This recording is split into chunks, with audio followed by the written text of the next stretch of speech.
Happy Saturday, everybody. What's up? It's the spoilerkings here with Anzo for Big for Entertainment. We are here to break down another episode of Severance.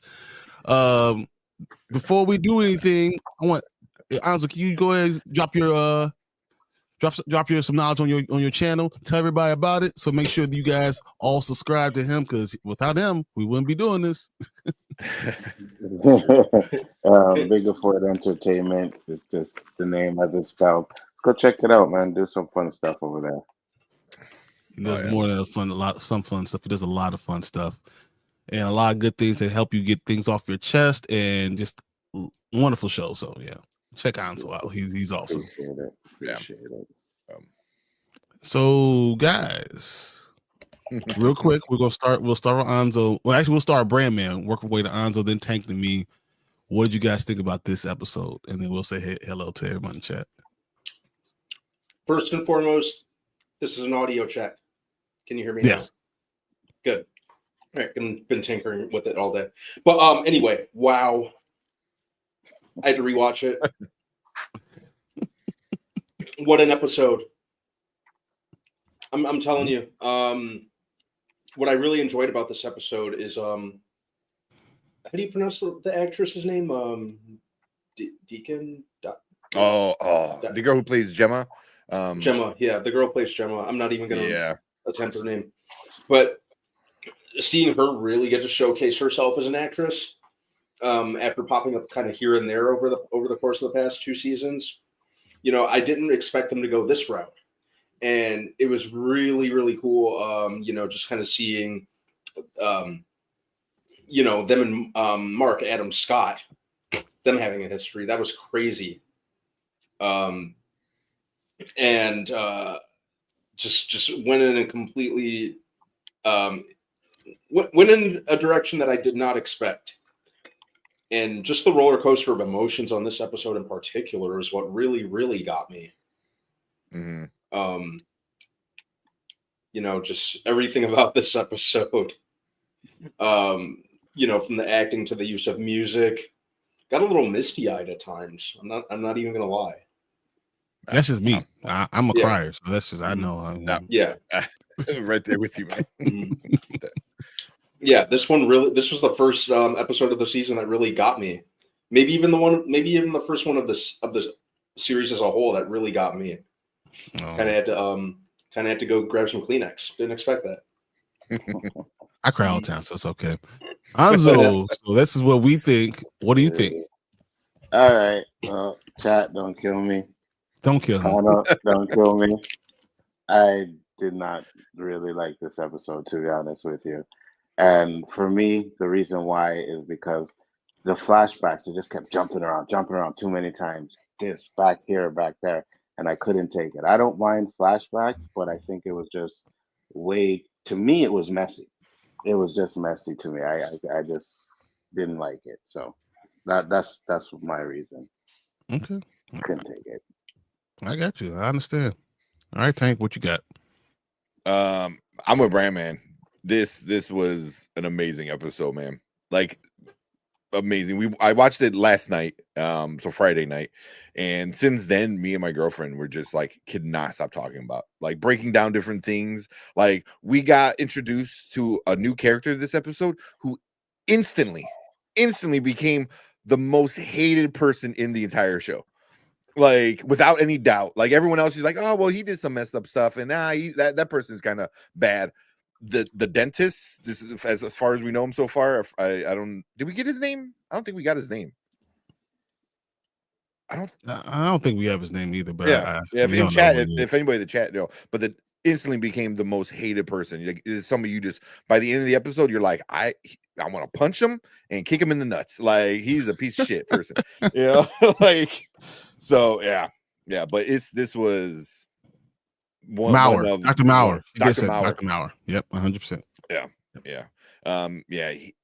So yeah, this the director, Jessica something, amazing job. Jessica Lee Gagne. Yes, amazing job. Like, I liked what Anzo didn't like. I liked it. I thought it worked with what the episode was trying to do, and and then getting all the backstory and all the beautiful shots. There's one at the end of the episode when we get into it that I think is one of the best shots of like the season for sure. So it was just, I thought, interesting, emotional, and like you're in the rabbit hole now. Like you're so far in it, and you're just like theories popping left and right by the end of this episode, and you're calling your emotions, and it was just well done. Well done. It's funny because the way I felt about the episode, I didn't have no emotions. I wasn't sad. I wasn't mad. I didn't get any of that from it. You know what I mean? So yeah. That's a complete opposite. I was sad for Gemma. I was angry. I then started questioning other characters, and stuff like that, and started questioning humanity. I was like, how can that nurse just be like, come on, just come back to your room, we're gonna torture you some more? Like, oh man, yeah. I definitely feel you guys, and also a little bit of racism in this episode too, with Devin. So yeah, yep, which was a surprise, but yeah, this was all over. Like, but they in a good that's way. kind of what Anto said. It's all over. So it was a lot of stuff. That's why I understand where he's coming from. So I'm just gonna share what I messaged everyone last night. I said, yeah. I got it. This is one hell of an episode. I mean, this is so much. It was painful and beautiful and full of answers. That's kind of how I felt. I really broke down a lot of stuff, and it was just beautifully shot. Like I said, the director Jessica Lee Gagne, she did a magnificent job. It was so beautiful. I couldn't get over the way they framed Gemma. The way they kept on, like I was Deachin Lockman, I was falling in love with her myself. The way they're shooting her, like it was amazing. Her eyes really just kind of dove in, to her soul. You understood why Mark was just totally head over heels for her. How she was everything in his life. You totally got it. I got it 100%. Because if you've been in love, you understand. And you understand how it works. So that I thought that was interesting. Mark's feeling of dismay and distraught because at the end of the episode when she says I love you, he's like, oh yeah, I love you too. And then to lose her after that, woo boy, yeah, it was even that part, that reference part of another part of the episode, but it were two different feelings with the same kind of words being spoken, but two different emotions. It was really interesting. So I can't wait to get in kind of big. Real quick, you brought something up that I kind of skipped over. Them going through their life and all the heartbreaks that they had in their life, but they were still, when he was tearing apart that crib, bro. How did you not cry? How did you not cry? I was. If you haven't had kids, you won't know. It's not even like it's just. It's not even just having kids. I think it's being in a relationship with somebody where you're like ready to have kids, and whether something happens or not. It's just. I didn't care about Mark doing it. I cared all about how Gemma was reacting to it. Yeah. It wasn't Mark. At that point, I was like, I give 2 fucks about you, bro. No. I don't care about you because you're upset. But her, how it was breaking Gemma. Her up. Oh, yeah. Every time there was a pound, she would like flinch. Oh my God. Yeah. So no. I definitely felt that. Yeah. Okay. Yeah. Man. Curious to see what chat says though. So we got Derpy in the building. What's up, Derpy? Of course, we got Nikisha and Dr. Deb. And Nikisha, good to see you. He said this was freaking magnificent. I agree. It was so well done. So good to see you as well. Decent. Yeah, okay. Because I was like, I saw her. I'm telling you, I was falling in love with her. I tell my wife, I was like, look, I don't know, man. She was like, I see it too, Brian. I see it. Well, every time I saw her, I always thought of Agents of S.H.I.E.L.D. because she's in that show. She's what's her name's mom, the main character, Quake's mom. So she's an Inhuman. Yeah. It's like later on in like what season 3 or 4 or something like that. Yeah, with the Inhumans. I remember. Yeah. So but now she's Gemma. Like that's like who I attach her to now. I was like, oh yeah. Yeah, well, I didn't even remember it was her, so absolutely. And I was a big fan of Agents of S.H.I.E.L.D., so. Keisha said it was beautiful. It was such a beautiful episode. So very sad. I cried when they lost the baby. I couldn't even watch it sometimes. I was holding my wife. I was like, yeah, this is bad, man. But so well done and respectful. And then him jumping in with his clothes on, not even thinking about her. Not thinking about his clothes, like whatever. I don't care about that. I'm just gonna hold her. It was so powerful. So I saw your quick reaction after the first viewing, Keisha. It was raw and beautiful. 2 hours ago, I think it was 2 hours ago. Thank you, Dr. Deb. I thought about you after I watched it. I couldn't wait to hear what your thoughts were as well. So what a directorial debut. The visual storytelling was incredible to me. I agree. I think she did an unbelievable job. Yeah. Wow. And she just knocked it out of the park. I couldn't believe what I was watching. So I made my daughter go live with me earlier to talk live with me, to talk about it. Yeah, I love her. How each episode builds on the other episode. I never experienced a show this way before. Groundbreaking TV. I think it is probably the best thing I've seen on TV in a long time. I'm looking forward to yours too, Nikisha, having time to watch a full review before this, but it'll be a nice bonus afterwards. Yeah, it's absolutely groundbreaking. Yeah. I'm so glad to use a woman director for this particular episode. It felt so genuine. From her point of view, I think that I don't like the idea that women or men do anything better, but from her point of view, seeing it from her point of view just was, I mean, it was hard and it was stupendous, honestly. Yeah. We got Delta Dan in the building. What's good, fellas? What's up, man? Everyone's saying hey to him. Have y'all seen Dollhouse? She played a compatible character. They're taking on various personas and did a masterful job in both shows. I did. I used to love Dollhouse. I never seen it, so I heard it's good though. After the episode, I tried to find everything that she's ever been. I was like trying to get it all. So I heard about Dollhouse, but I haven't seen it. I only know the actress from the 100. Yeah, she was great in that too. Underutilized though. Even this one, I mean, this is the first time we really get Gemma. Yeah. So I haven't seen that, Nikisha. We'll check it out. I'm not going to lie, this episode got to me too, Nikisha. It's like, Anzo, you're on the island alone. I thought Dan might have been like on your side, man.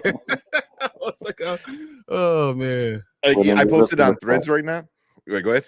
Sorry. I said it wouldn't be the first time. No. I posted on Threads, and I usually do a quick look and see what people are saying, and people are just like loving this episode as well. So for next round, Deacon, yeah, this one. My brother's going through the same thing. It really got me. The time when they're having brunch, and it's like Devin and Rickon and them, and she's pouring the wine, and then she covers her glass, and then Devin looks at her, and she says, just kind of nods, and then you can see the joy in Devin's life. Like you can see the joy everywhere. I don't think I've seen Mark happy. Mark happy at all. Yeah. He was glowing. He was ecstatic. Yeah. Oh, even when he just met her, he was just like a light turned on him. Mm-hmm. It was implied that they lost more than one baby. Yeah, I wonder how many times it happened. So much loss. Erica's in the building. What's up, Erica? What's up? I was ready to tear the place apart to find her too. I get it now. 100%. 100%. Tony said, "Oh, it's the Kangs and the mayor. Salute." Yeah, Deuce in the building. What's up, Deuce? What's up, Deuce? He's already asking when will we get season 3 with the super chat, dude. I need more now. I don't want this to stop. Every week, I'm like so mind blown. I You know what? I'm gonna look it up now. I doubt they're gonna wait another 3 years. This is gonna be at the very least a year from now. And I wouldn't be surprised if Apple's like, here's 3 more seasons if you want it. Like whatever you want to do with it. I think it has a cap on how many seasons it wants to have. Yeah, they know. I think they said they know. Like Ben Stiller was like, we know the story we want to tell. So, I think towards the end of this season, when we get announcements of how many renewals, I think that's going to be it. Same with Silo, when we're like, oh, we get 2 more seasons of Silo, and they're like, then that's it. I think it's going to be the same thing with this. We might get season 3 and 4 or 3, 4, and 5, and I think we're I think 3 and 4. I think we get 3 and 4 in a set. Possibly. Yeah. I don't see it going past 4 seasons. I 100% agree. Yeah. So Delta Dan for the super chat. Thank you, $5 super chat. That's awesome. But we're going to tell you this. Please try to enjoy each fact equally. Or it was Deuce. You said Delta Dan. It was Deuce. Because I messed it up, I got one more for you since I messed up.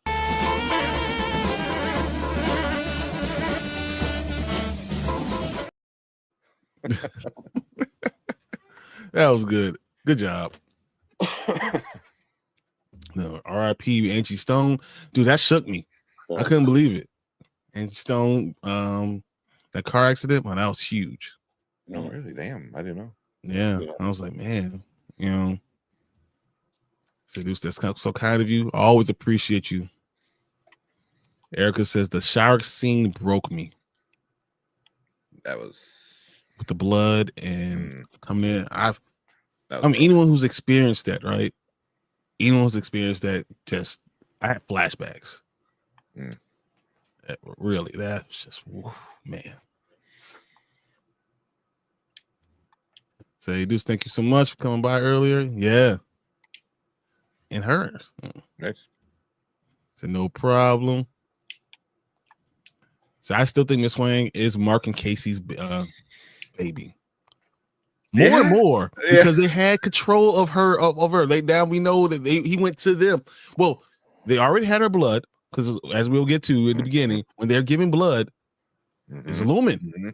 You see them with the blood drop, whatever. See their emblem, and then when they go to the fertility clinic, it's also Lumon. So she signed when she signed our paperwork. She basically signed away her life, and then she was doing the cards. And she's like, "Oh, I'm doing all these things." She was sending information back to them, so I think she was proving how good of a subject she was. Yeah, 100%. So that's why they were doing. That's why they wanted her. She did all of it. And I don't know about you guys, but when I found out that Gemma was still there, like she remembered in that room, she remembered who she was. Yeah, it's actually Gemma. Torture. Woo, boy. So that brunch scene is my daughter's favorite scene. For me, it was the shower and the elevator sliding down the walls with the lip and chin quivering. It broke me. Yeah. Also with the brunch scene, I saw somebody talk about it that when Rickon is climbing, walls, very much like a mountain goat, like a goat that just climbs up. I'm like, what? And I was like, if it wasn't for the goat references, I would like it's stupid. But I was like, okay. But that's also him because of his book. It's about climbing and all that stuff. That's what it's all about. Sorry about that. So they easily could do a spinoff. Easily. If they wanted to. So did you guys see that it takes $18 million an episode to make this? I did not see that. That's a lot. I was like, I did not see that, but I definitely believe it.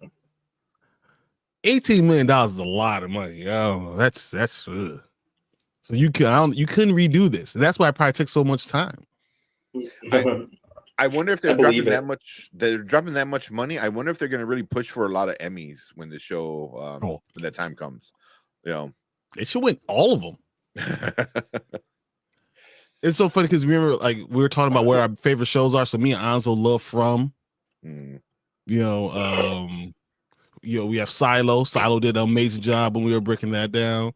It was renewed so fast. But I'm starting to fall for Severance, man.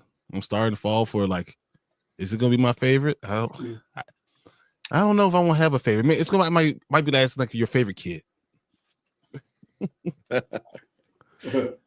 Whatever you're watching at that moment. Is the best Exactly. one. So all great season, Keisha. I don't know if I could choose just one. So I understand Dr. Deb. So much greatness. The transition to the miscarriage scene was too incredible. Two was incredible, yeah. It was... He said all Lumon, everything. Mm-hmm. Say, I love that. So much greatness. Well said. Gemma is right-handed. Yes. Gemma is right-handed. She fell out her paperwork. She did with her right hand. Mm-hmm. When she was signing those Christmas cards, it was left hand. it was left-handed. Was it left-handed? It was left-handed. Oh, yes, okay. That's why I was tortured too. Making her do it with her left hand. That's why I look like chicken scratch. That was. Yeah. Because she walked out and she was like rubbing her left hand. Yeah. Mm-hmm. Good catch. It's 100% exactly. So Andor took over 700 million of crap. I said it, Brand Man. Andor was trash. So Andor took 700 million for 2 seasons, though. That's still crap. That's still a lot for what, 20 episodes? Well, it was the first one was 12, right? And the second one's going to be another. So it's 24 divided by 700. It's still not. Yeah.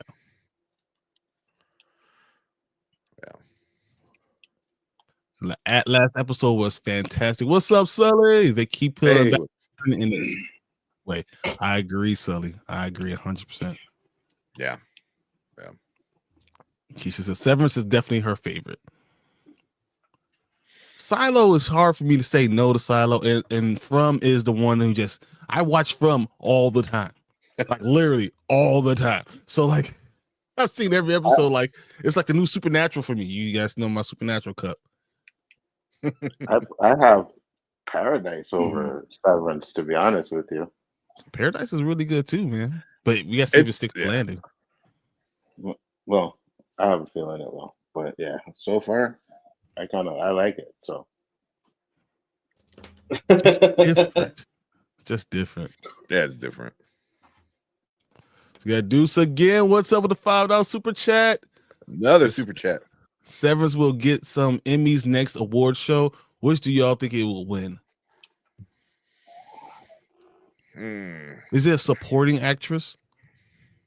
Because I forgot what categories like Emmys have, but I see like cinematography for sure. Oh yeah, okay. Directing I can see for a few episodes, but I don't know how that works with directing. Because Ben Stiller did some. He's going to do the next episode. Ben Stiller does that one. Yeah. So it's going to be difficult, and it's the number one show out there right now. Mm-hmm. I think it's number 4 all overall. Like with Nielsen from the last, I can't even imagine what the numbers are after this episode. But with the last episode, they were number 4 in the Nielsen numbers, number 1 on Apple. I thought this one was the number 1 show for the thing. So look that up, see what it says. While you do that, I will give some Helly love.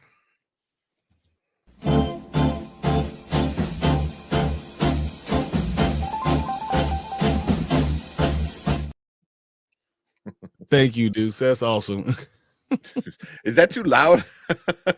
We'll have to turn that down a little bit. It wasn't loud enough for me. I need it louder. more defiant jazz. So I agree that Keisha surpassed every show I've seen. Okay. So cool. Deuce, awesome with you. Thank you. Yes, Deuce, you are amazing. Any Mark is like Ali Mark before the drama. Yeah. I would say even more happy and go lucky because like he was just so. He was over it. Just when you're in love, real love. I mean, come on. And that's why I think when Anzo talked about jumping around, they did jump around a whole lot, but I think it was because they had to go over their entire past in 20 minutes. Realize with 5 years they had to go through. 5 years and 20 minutes they did. They did it in 20 minutes. 21 minutes. 21. So they literally give you a year in 4 minutes. So they are jumping around a whole hell of a lot. Mm-hmm. Yeah. So it says From has been on my watch list for a long time. From is just amazing. Me and Anzo do From breakdown from season 1. We're gonna be episode 10. We're doing those on Tuesdays, 7 Central, 8 Eastern.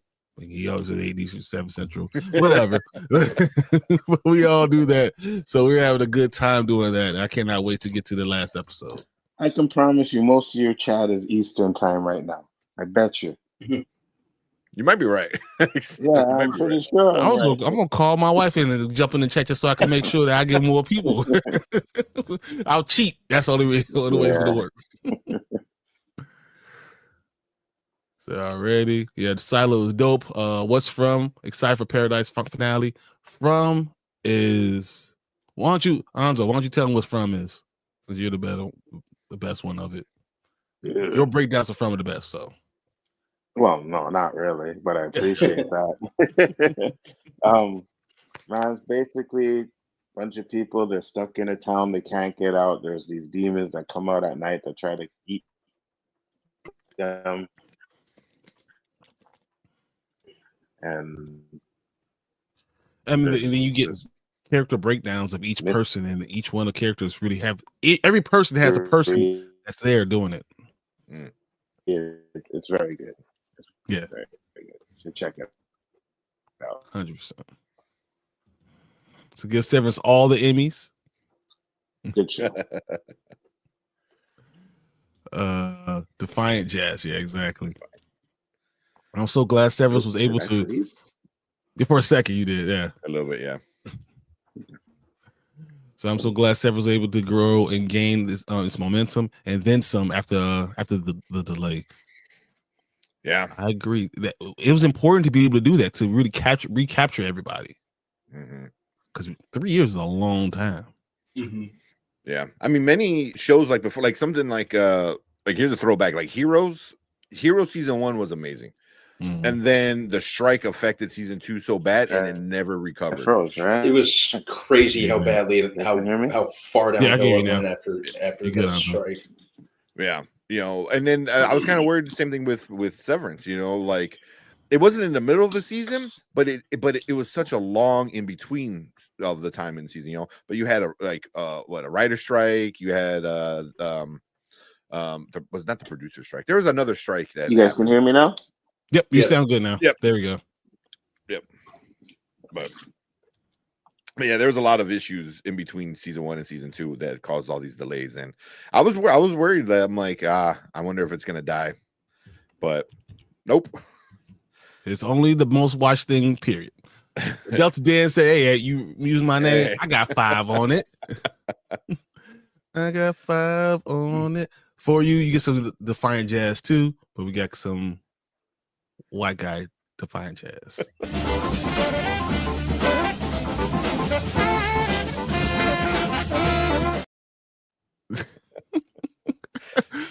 Hold on, yeah.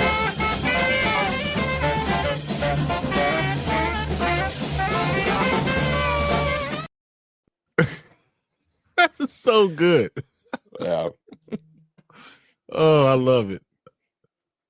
That was the moment I loved Melchek. I was like, he's funny, he's cool. Although he's a dick at times, though. We lost answer for a second. So I missed that. How did we know it was 5 years? They talked about it was 5 years. They said 5 years in between. So I'm looking forward to season finale of Paradise 2. Me too. Don't get me wrong. I'm not saying I'm not, but I've never been this emotional, that attached to an episode like I am with this one. Yeah. Do you think there's a possibility that Helly's Innie is Gemma? The Helly's Innie is Gemma? Or a breakdown of her personality? That's interesting. Because they went through all those other rooms and they've been breaking down her personality every single time, right? Yeah, but what if that's part of the test of Helly? It's like, hey, we need you in there, but we're gonna, instead of your innie being just a part of you, we're actually gonna make your innie be somebody else, or somebody else's part of them. You know what I mean? So it's like they took part of Gemma and made innie Helly. Because that man, holy shit, I never even thought about that. Ordinary, thank you so much, because that brings a whole nother thing up with it. It's like it's the whole the thing you always bring up. Get out. Yeah. It's like, oh, I want the best parts of this person, and this person, but during this time it needs to be this person. During this time it needs to be this person, and that, yeah. So that would explain Mark and her chemistry, because well, dude, Mark and Gemma's chemistry was jumped off the screen. You can feel it, like, wow. Immediately, the smile, the looks, everything was there, just perfect for each other. I was so pro Mark and Helly, Now I would throw Helly in front of a bus to save Gemma. Yep. It's crazy how in one episode I was more invested in Mark and Gemma over at this point a season and a half's worth of Mark and Helly. Yeah, I agree. Yep. So, hey, Dr. Deb, Nikisha, that's a new profile pic, right? So that would be a trip, Ordinary. Yeah, it would be. I like that theory though. I think they didn't like that one. So thanks for noticing. You've been doing it every 2 weeks, right? Dr. Dad said such a great clip. Must have missed the 5-year conversation while I was crying. Oh man. I may be wrong, Nikisha, but I don't think that is explicitly stated, though I came away with the general impression somehow those 5 years. Yeah, pretty much. So they can make everyone's innie Kier. Thanks, Dr. Deb was trying to catch it next time. Catch it next time. So real quick, do you think that they did it? They chose, well, part of the reason they chose Gemma was because she was trying to have the baby, and that they're going to use Gemma to bring Kier back? I think it's something with her blood, man. I think when she first did that blood test, they were testing for something. They're looking for something with that first blood test. Because they don't explain why she was actually there, right? Or why Mark was at that spot. So they were just doing a blood drive. That's what, because it was at the school. Okay. Yeah. Okay, so blood drive. So yeah, so they definitely were looking for something in people's blood, and she probably has the blood that they need. Yeah, I like or it. whatever I they like need that. for. Yeah. I think so. Okay. Yeah, I'm right there. All right, so let me bring up the show. Normally, I do all these clips and everything, but as I was doing the clips, I realized I was missing the beauty of it, the beauty of the shot, and I was just like, you know what? I don't want to miss any of it. So this is the first time we actually see. Whoops. The first time we actually see Gemma here. Oh, man. Make sure I do it before I get us all in trouble. And this is part of the reason why I just do these clips, but let's see. It just also, like, the start of the episode when they're walking in the school and stuff, it just felt like it was a different world, because every time they show outies, it's very alone. You know what I mean? There's only a handful of people, and then here it's like it's like a different world almost. Well, even in this point, do you remember this school? Do you remember where this was? This is the same place that Mark started his Severance stuff. It's at nighttime. Oh really? Oh, okay. Yeah, so that's why they show you this diagonal thing, because you saw it before when he was starting the whole Severance, the reintegration. But it was at night. It was the same exact place, same exact scene. I did not know that. That's interesting. Yeah. So going through, they're sitting next to each other. He's reading that awesome paper. Yeah. And I didn't check out. Did you hear exactly the name of the book that she's reading? Because I thought it was another person that seemed to have a type of split personality syndrome. No. She said the name of the book. The Dolchin, whatever. Yeah, man. I wanted to go back and write it down, but it was too much. Yeah, there's so many Easter eggs in this episode, I think. Like, talking about that specifically, I thought that was wow. Mm-hmm. So they're sitting there talking about it. And then, after she says the name of the thing, he says, "Oh my God, spoiler alert, please." I don't know what's going on. But she's automatically already interested in him. You can see in her eyes. Oh, it was the death of Ivan Illich. I forget where it was. Because they referenced it later in the same episode. Yeah. Because she talks about what did she say specifically in it? Yeah. It's the same masterpiece of lake fiction. It was written shortly after a religious conversion in the 1870s. Yeah. Okay. Talk about social norms. That's what it's really about. It's about social norms and how that works. He was reading a paper called All Quiet on the Western Blunt. The use of drugs during the First World War. That was good. It was awesome. It was a great title. That's an awesome title.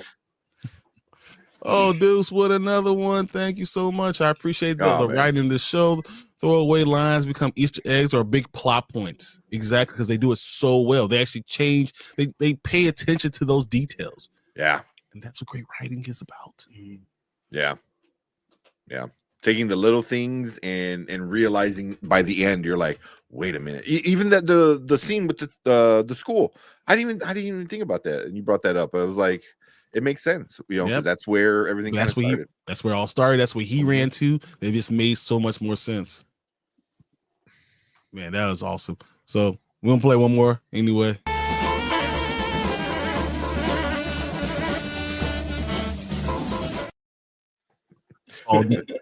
That was my favorite. Put that up so we're not blocking anybody's face. It's awesome. So the school is very run down, and it only had been 5 years, and no one's around. No one's around in that school anymore. That's what's so crazy. It's all empty, dark, and everything. Craziness.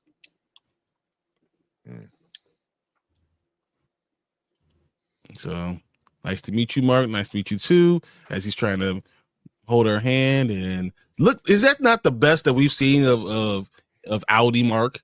Plain and simple. He looks normal. Yeah. He's got a normal haircut.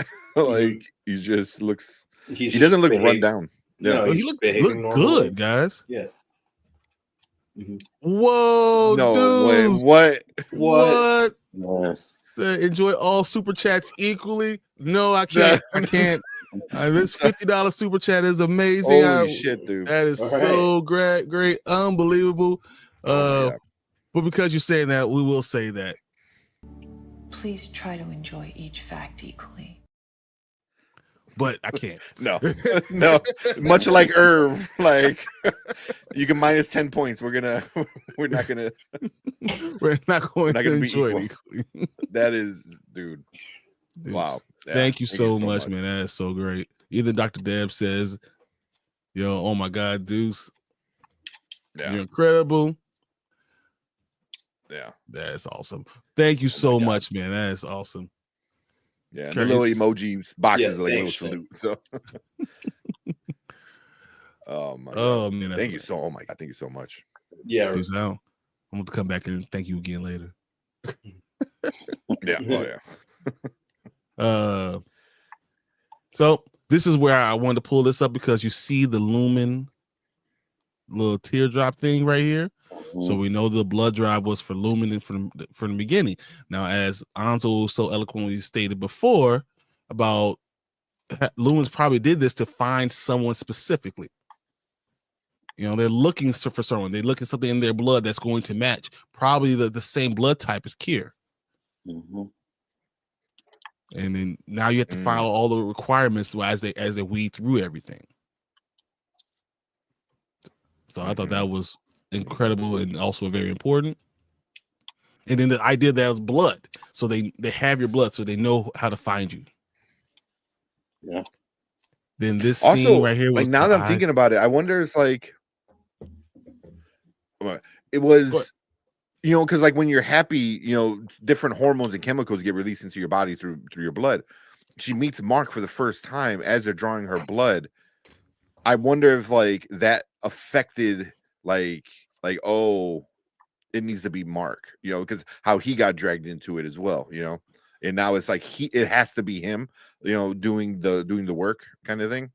So I wonder if like is that something that might have played to affect, you know, I don't know. I don't know. Well, it's funny I just thought about it because right now. Cold Harbor is it's Mark that has to do it. So there's something with Mark too. So my question is, did they actually set those two up to meet? Wow. Yeah. How deep does freaking rabbit hole go? Wow. That would be nuts if they did. Because it would be a coincidence that, you know, the two people that they need just happen to meet up just like that. Yeah. Keisha says the exact same thing. There are other empty seats. I wonder if Gemma sat next to Mark for a reason. Or they sat her next to Mark for a reason.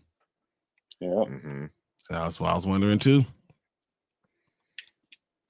So I wondered that too. So maybe it was all a setup from the beginning. Yeah. 100%.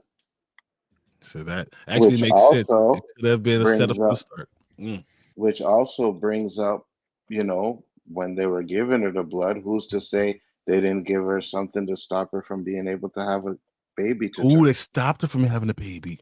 And then forced her to go to the fraternity clinic, and then were able to get her to go to Lumon because of that. Yeah. So Nikisha, more reviews. Hard not to notice. The great minds in here all thinking the same thing. Yeah. And that's diabolical. It really is. If that's true, that would be so messed up. Yeah. I mean, all it takes is. No, go ahead. No, go ahead. You first. No, I was like, it just takes like a one, you know, doubt, like oh, they did this messed up thing, and then you're just like, oh, you start connecting dots, and you're like, how far down did it go? Like, you know, especially hearing that Lumon is like, you know, not just Miss Cobell, but like, oh, they were raised there, they were born there, they are soldiers, you know. So it's like, so it goes so far in with other people, like with controlling their lives, you know. Yeah. And it goes to me now, either that little girl is a clone of Gemma or their kid. That would be so messed up if their kid. You know what I mean? So those are the theories that I came up with. That's awesome. That's a great theory, Alonzo. Keisha says, F you, Lumon. So Delta Dan said, damn, we got all 5 super chats early. That's because I know. Amazing. Seriously, I made the goal. You guys knocked it out of the park. Thank you so much. So I think the same, they induced the miscarriage as part of the recruitment. Wow. It could be part of the recruitment or part of the steps that needed to happen, kind of thing, you know. Who knows what was in the IVF shots? Exactly. If they're going through this multiple times, who knows what the hell was in those shots? Oh my God, man. Woo, Dan. Yes, you guys, Deuce and Dan knocked it out. You guys killed it. Thank you so much. Man, but this is where you're looking into her eyes. Because I think a lot of times with her being trapped down there for all this time, she was kind of a step away from being right there, like, you know, being outwardly upset or any of that stuff. but you could see the pain. You could see her the heart that she was having, the hard time she was having was in her eyes.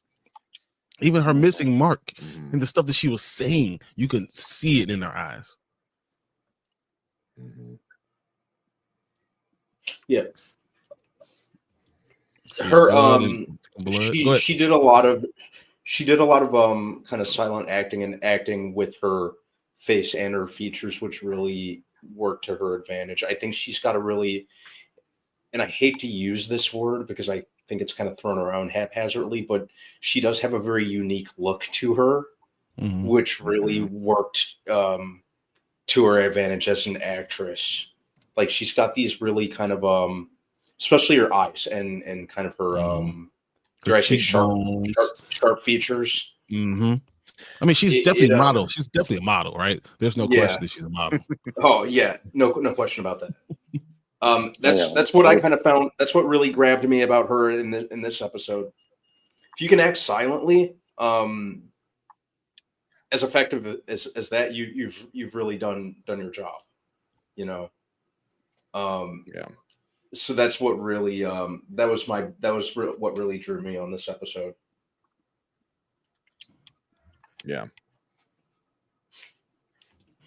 So it was Mark. If Mark is doing his files in relation to Gemma, then who is Dylan's files connected to? And Irving's. Was Helly connected to someone else too? Very intriguing. Or are they all working on? I think they're all working on the same thing. On Gemma's. On Gemma. Yeah. And they all have a relationship with Mark, so that's kind of helps do it. Yeah, I think they're all working on the same thing.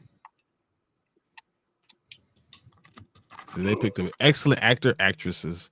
They really, I mean, these are high quality ones. Yeah, they haven't missed with the casting at all. No. On this. So dude's big W. Yeah, super big. He said, "You are a big win, Dr. Deb." So, oh, thanks. Said the files have different names though. Each one of them. Multiple files, multiple rooms. So they could have something else, but I don't know if they have another test subject like Gemma. Yeah. Well, they're separating the different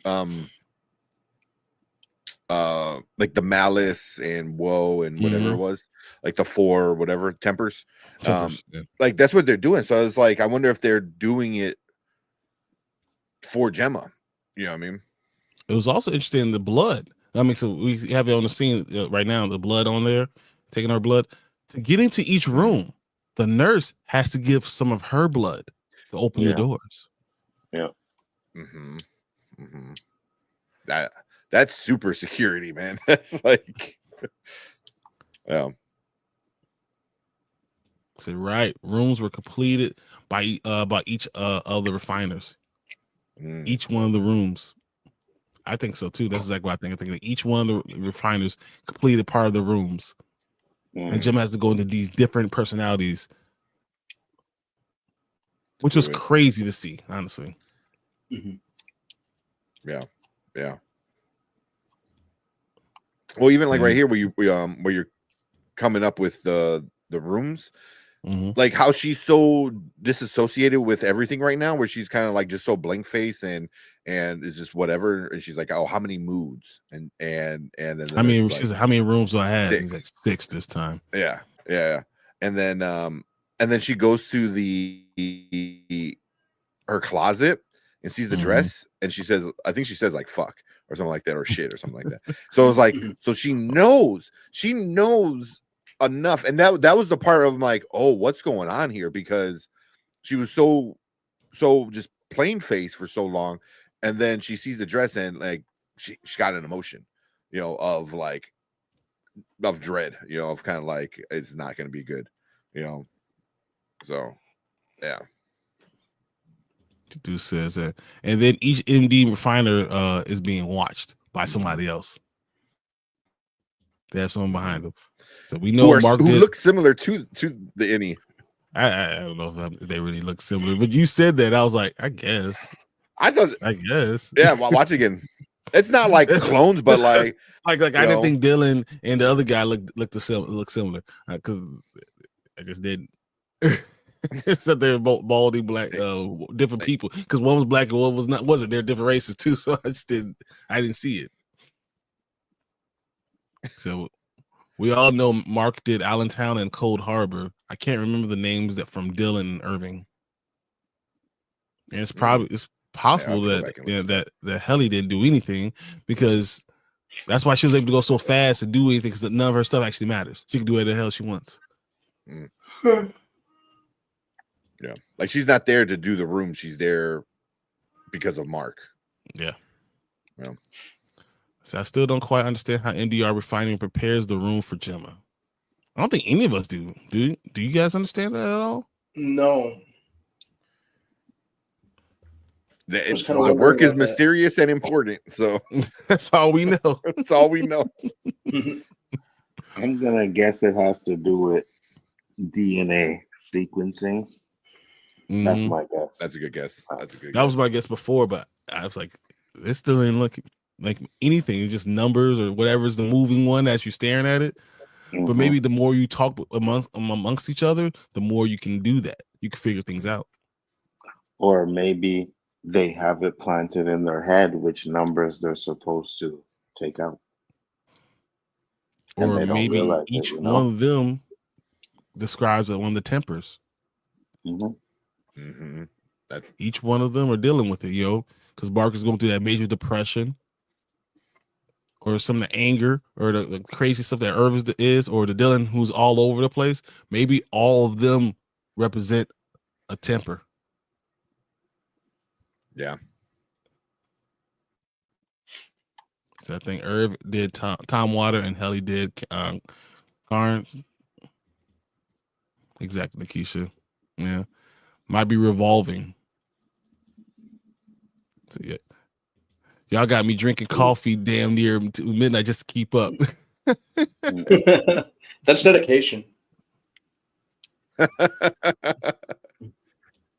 Has anyone been seen Animal Kingdom? Miss Casey was fire in that show. I'm trying to watch out because I'm already married. I can't fall in love with someone else. Come on.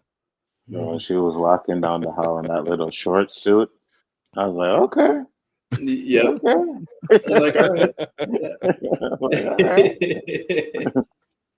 Maybe Deuce, yeah. I got coffee too. I got my supernatural cup. I got my tea too. So just in case. Can't stand coffee. Yeah. Keisha, it's only 8:30 here. Just pour the drink, but not coffee. Much respect. I feel you, Dan. I also have some of that too. 1800. I was gonna say it's in the supernatural cup. That's whiskey. So far, every season episode ending would have been a satisfying season finale. We are getting so much. Yeah. So it's funny. So y'all are the coolest. Coffee drinking here too. This is what we do. Tears. I thought that Nikisha too. It's amazing. There's a Southern Cal show, so lots of bikinis.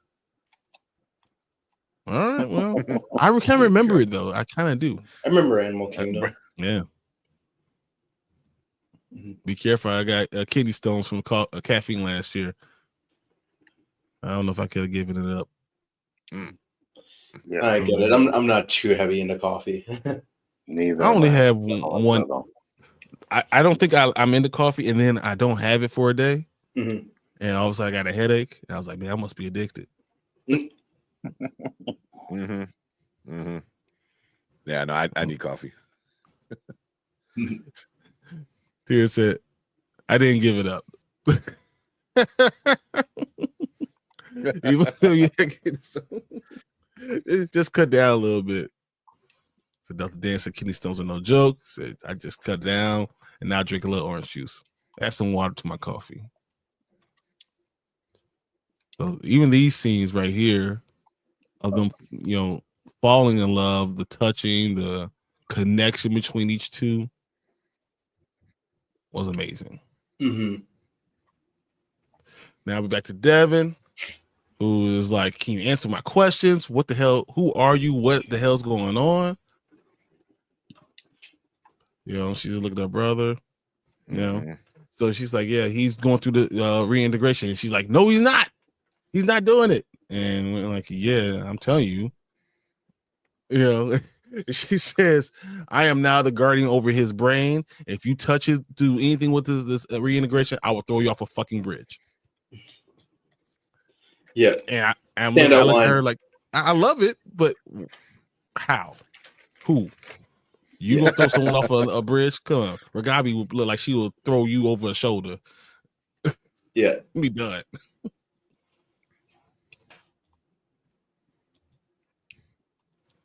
So going through all that, she's just sitting there crying because he says, because she's like, so over what? And she tells her Gemma is alive. This is the first time Ragabi says Gemma is alive.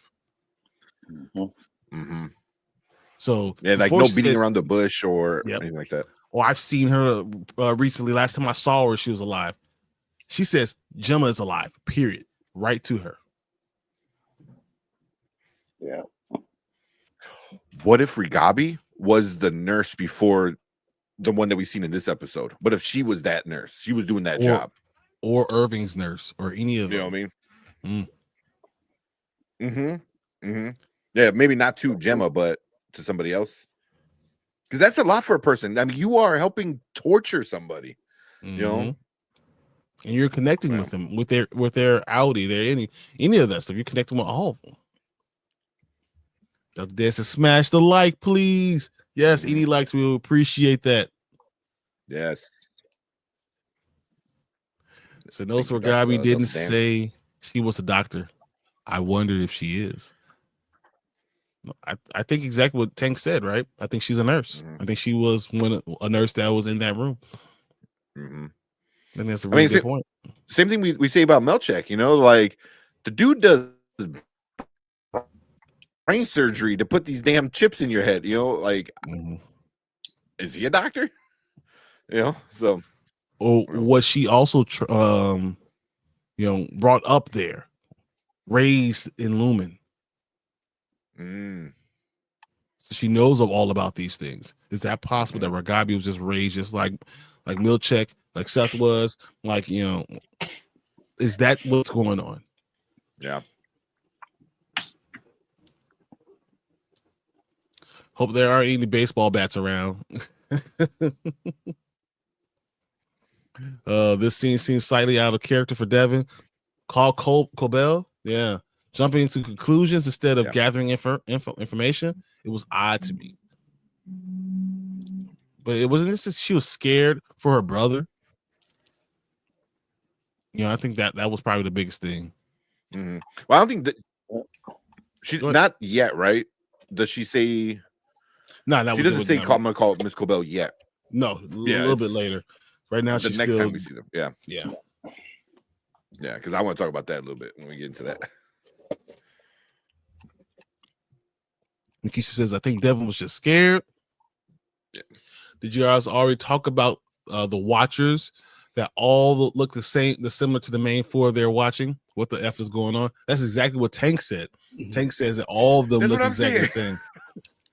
I don't know. Yeah, sorry. Not exactly the same, but close enough. Close enough.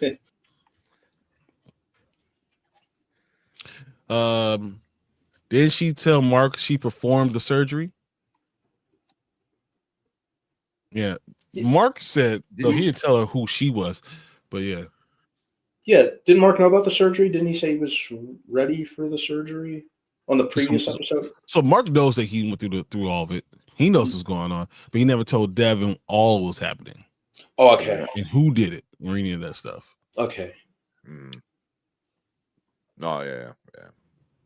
So I heard that next week will be a all Harmony episode. I can't wait to learn more about her. That'll be interesting. That'd be good. Definitely will. I like episodes like that when they kind of take a slight detour and focus on the other characters that just kind of exist in the backdrop. I think it just kind of You know, another word I toss around a lot. I need to stop tossing around, but it does do more world building for the I don't know if you need to stop that. I like the world building or slow burn. Those are your words. I like them. But no, it just kind of expands the you know, the world that we're kind of placed in. You know, I like the idea of kind of you know, other characters other than the principal ones that we typically focus on each week. You know, kind of getting fleshed out in that regard. It just creates a richer world. I'm a big fan of that kind of I'm a big fan of that concept. So I like when they do that. So yeah. I used to. My issue always is now that we only get 8 to 10 episodes. So when I get an episode that's only about one character, I feel like I missed out a little bit on it. I think as long as it revolves around the main characters, you know, or main character, Mark is the main character, then I'm okay with it, you know, because like this was a lot of Gemma, you know, but it was Gemma with Mark, you know, and how it's related to Mark. Because I wonder if Miss Cobell is the same thing, you know, like how close. But they're not the same connection. But it's not the same no matter what. Not the same connection. Because Gemma and Mark are this, you know, like they're one and the same. So even though it's gonna be her connection to Mark and what's going on and why she was next to them and all that other stuff, but it just I'm just don't want to end. So when you have characters you want to see more about, know more about, I don't want to lose the story. So yep, you. Sorry. All right, Cobell. What was later? Yeah, this is the first time they met. I can't wait for Harmony to return. Only 3 more episodes. I don't know what I'm gonna do. I feel like it's the end of the Truman Show, and the dude's in the bathtub, and he's like, "So what are we supposed to do now?" That's how I feel every week. I get mad like when I watch it too early because I was like, man, now I gotta wait longer to see it again next week. This is horrible. So here, Nikisha, I think I'm going to do a rewatch and review season 1 like y'all doing with From to absorb all the context that we missed. Yeah, all the content and all that. Yeah, I agree. Pretty damn much, Nikisha. Yeah, Dr. Deb. Got SVT Amanda in the building. Time is unclear in the episode, so what if the doctor wasn't lying to Gemma when he said Mark was remarried with a daughter, Helena, and a daughter?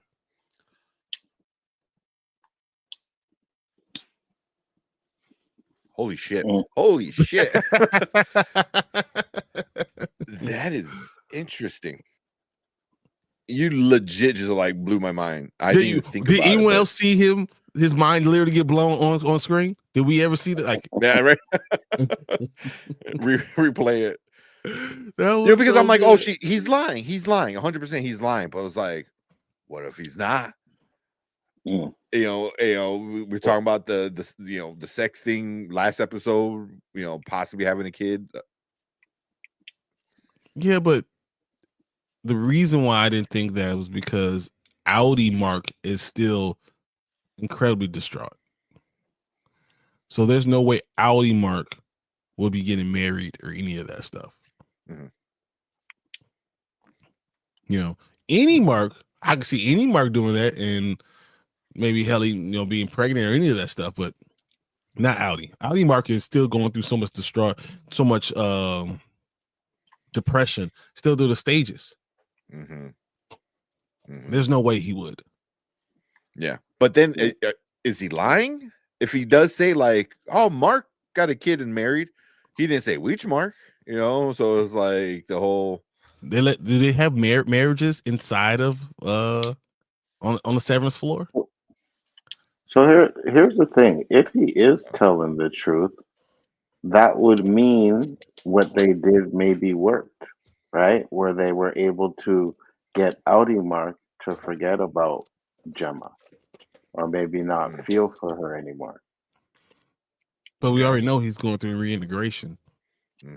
Yeah, but what he's saying is since we don't know the time, that part with Gemma stuff could be future. Yeah, no, I have no, cannot say that. You're right. Interesting. Yeah, I like that theory though. Yeah. Saying the nurse was Sandra Bernhard from Roseanne. Y'all too young to remember. Nope. I remember Sandra We're Bernhard. too I don't young. remember. I don't We remember are- her from. I don't remember her from Roseanne. I remember her from. Weirdly enough, there's two things I remember her from.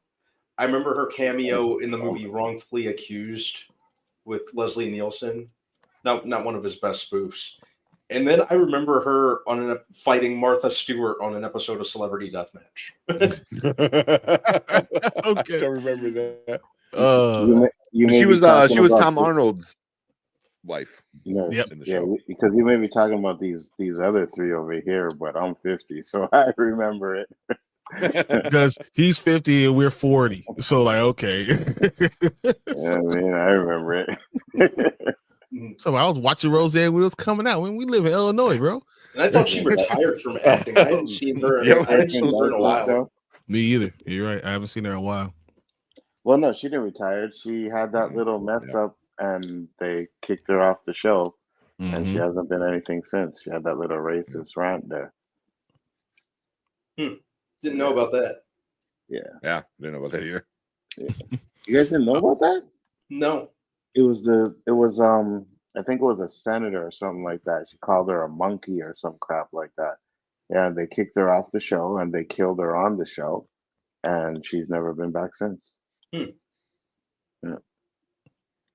So I wonder the same thing, SBT, Amanda. I don't know that we are seeing the show in a proper linear fashion. Yeah, that's what I'm saying. That's a very good point, guys. Both, all you guys. I didn't even think about that, but yeah. Say Amanda. Nah, Doc playing games. SVT Amanda says, yeah, insane, right? Could be the future we haven't seen. That this is all happening. But he still hasn't finished Cold Harbor? It's still at 96%? Like, because during that time, it's still Cold Harbor's still there, right? He still hasn't finished. He was at like 92% before. So, like, that's the only way I know anything with time is because of Cold Harbor. If Cold Harbor finished, then I would think that you guys are right. But because Cold Harbor hasn't, that's the only way I know anything with time. But what I'm saying is, and if you notice, like the doctor looks different a lot of the times they show him in those flashbacks. So it's definitely over a long period of time, right? Well, so, he has costumes. That's what they were asking. Like, why the hell I thought it was damn sweater on? Yeah, he had a fake mustache. He had fake beard. He I changed all the stuff up before because he's wearing costumes. Okay. Which he didn't have to because she doesn't remember. Yeah. But he was just doing it so he just get into the character, get her to say "I love you," things like that. He was having too much fun with it. In the fertility clinic, there's a little girl playing on the floor. In the wide shot, she disappears. No. Fuck, I'm gonna have to rewatch this episode. That one I can't wait to get to. Okay. So yeah, Nancy or Roseanne. I remember Nancy. Okay, yeah. Lumon absolutely has to be observing Mark and Gemma over time to set up each precise moment of their life in their rooms and making comments such as that having a daughter. Have also wondered if Miss Wang could be their daughter of Mark and Gemma and not even Gemma because of Severance. Exactly, with the birthing cottage, right? So you don't want to remember.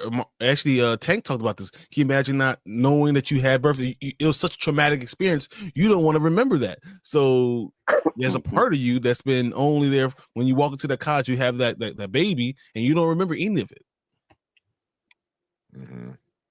You know, so that could be it. That if she walked into a specific room, she'll remember having a baby. Yeah. That would be effed up. So Nurse Nancy. Then Yeah, she was a stand-up comic first. Yeah. Tia says she's 54. You know, we're not too far off. Except Anzo's right there. Yeah. Like Gemma could have been pregnant during her abduction by Lumon. And we don't know what she was. She seemed happy when she was walking out of the house when she was going, right? Mm-hmm. She was smiling. She said she didn't want to go. She didn't really feel like it because she was tired. She really didn't want to go. And he's like, no, you should go anyway. Go anyway. So is it possible that she was already pregnant? She already knew that she was pregnant. That's why she was saying, I love you and all that stuff in such a happy mood because she already knew that she was pregnant. Yeah. Damn. That's interesting. So it's been multiple Christmas times. And she said, it's always Christmas. Mm-hmm. Yeah, right where her left hand, that was oof, man. Mm. The card wasn't the first time unless he was lying about how frequent she has been there. Yeah, right. Always Christmas for that inning. Yes, this was crazy. It's always the same time. So the one going to the dentist, he's always at the dentist. Oh, yeah.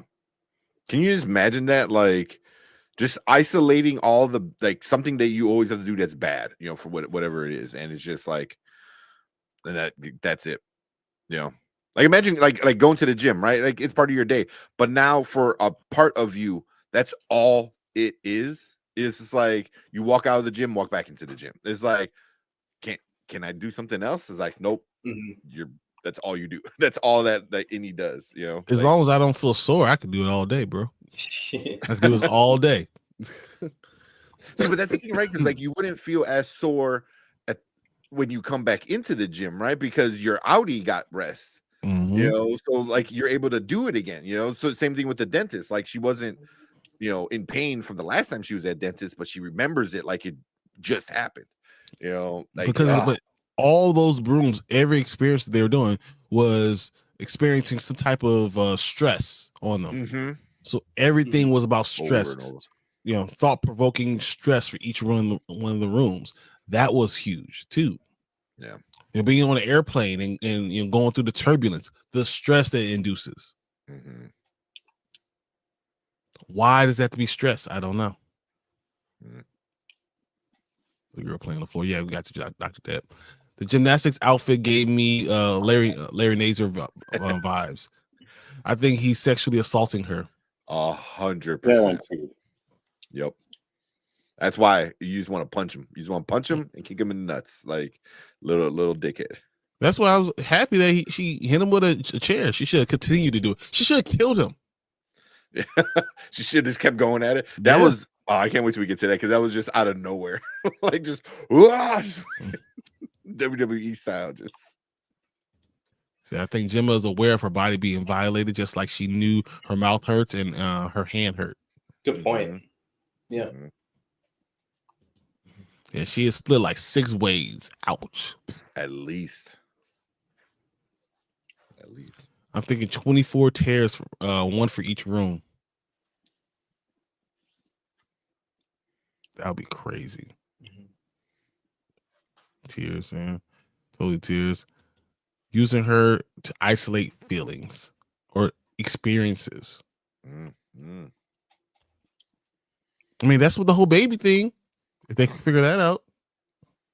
Yeah. I mean, imagine like getting a drug. Like, hey, you hate going to the dentist. Well, here's a drug, and you'll never have to remember going to the dentist again. I think they're creating woe in the rooms and testing if it bleeds though. Or bleeds through, yeah, like to other, yeah. But I thought that woe, that's what Mark was doing. I thought the Cold Harbor was all about woe because he's experiencing it. That will be his thing, his temper. He's experienced woe because he's totally distraught, totally just lost.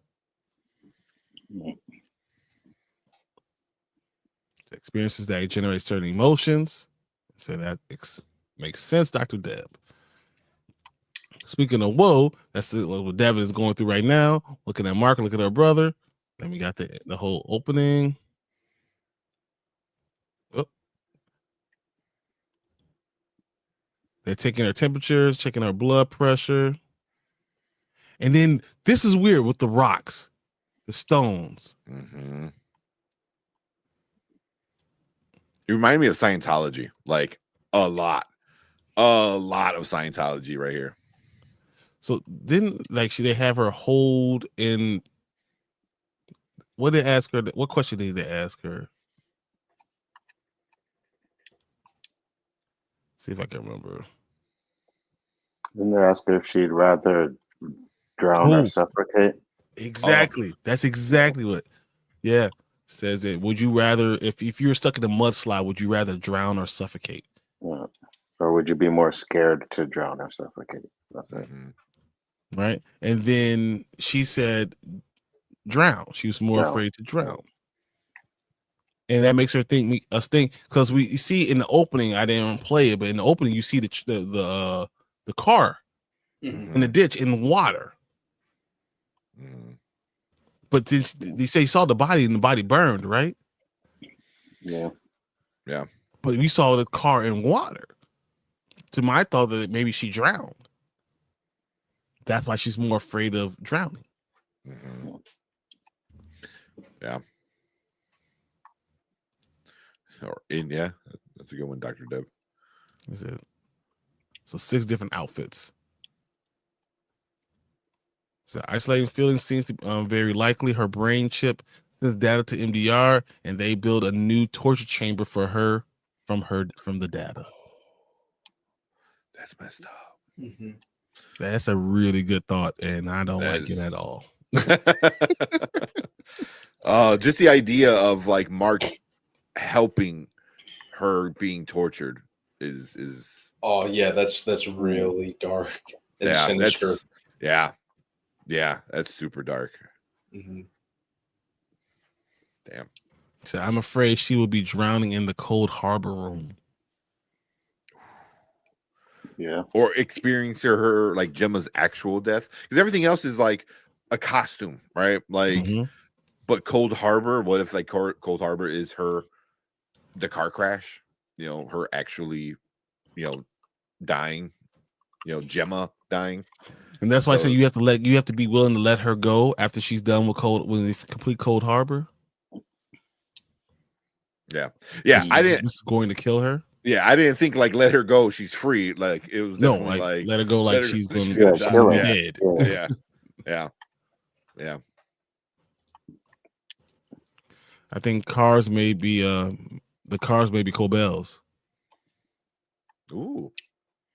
Okay. What if it was Cobell that did it? After that, if we see Gemma drowning, I'll be a mess. You already. Yeah. So that's a great thought, Amanda. Yeah. He's back again. What's up, Delta Dan?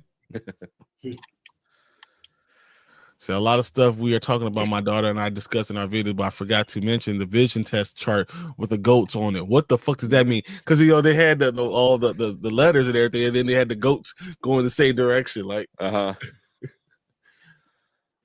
the whole thing with goats, especially this season. So Liz got in a new outfit. She's in her outfit, ready to go. Walking her down the hall. You see the names in the rooms again. Oh, I read that Sienna, whatever that one was. Well, that Carnes, was the only, whatever. Not Carnes. It was like SEI something. That's the only one or file that Helly was working on. So it's like that's the only one she's ever worked on. So like, what if it has to do with childbirth? I was thinking more of like child abuse, with her and her dad being abused as a child, possibly. I was thinking of childbirth because that's the room she goes in when she has to take the baby away. Yeah. Loveland here, and this is right here. You see the nurse actually give blood to get inside. That's crazy kind of type of security. That is crazy to even think about.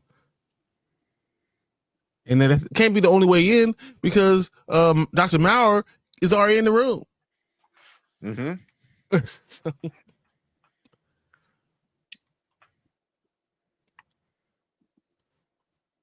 So we have her in there ready to go with the dentist stuff.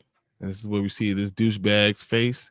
He's a terrible person. The worst person I ever met in my life. Haven't even met him. Worst. Yeah, even the look on his face before he even started really talking just screamed sleazebag. Yeah. Makes you just want to punch him in the face. Uh-huh. So Real Enigma's channel thinks that there are people with goat brains. Seems far-fetched, but the goats must mean something. He might be right. I thought what they said on the after show thing, they said the goats were just there just to be, funny. The goats actually mean more about the cloning, not necessarily because of the chart or whatever. They just did that. Yeah. So that chart had me effed up because it was right next to the regular eye chart. And if you compare the letters in the goats on the other end, side of different positions, they don't match up. And this is 100% true. Nikisha says 2 hours at the dentist is a long ass time. Mm-hmm. And that's the first thing she asked when she got out is how long was I in there? Why would she be in the dentist if they're not sharing? Mm-hmm. If you know the patients, why are you in there for 2 hours? Mm-hmm. Mm-hmm. That like after later on in the episode, going back and thinking about that was like, oh, does she know like he's doing something to her? Mm-hmm. Yeah. But then why wouldn't she just kill him? Mm-hmm. SVT Amanda says, oh no, if she drowns after the car crash in Cold Harbor, this got me thinking about what if she's being kept alive on life support after the accident and the whole series exists because of the torture chamber she's trapped in. By Mark, keeping her alive. By Mark, yeah. That'd be so messed up. The 2 hours could be a lie as well. But the nurse doesn't know. The nurse is on the outside. She's just probably just being there. She doesn't know what's going on inside. Mm-hmm.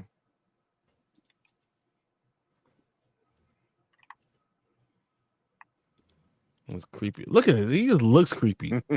Oh yeah, just the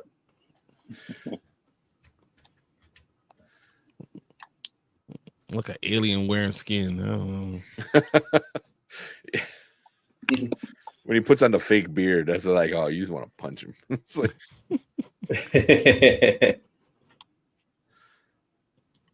she seems uncomfortable, not just by the dentist. It seems uncomfortable by something else. Mm-hmm. Mm-hmm. Mm-hmm. Yeah, he probably pulled out his junk. Mm-hmm. That's why she's holding her jaw. That's that would be awful, man. I hope she would just bite down. That's come from a guy. If anybody ever seen Oz, the show Oz, yeah. Exactly. You get that visual. Like, what can he be doing without a freaking drill?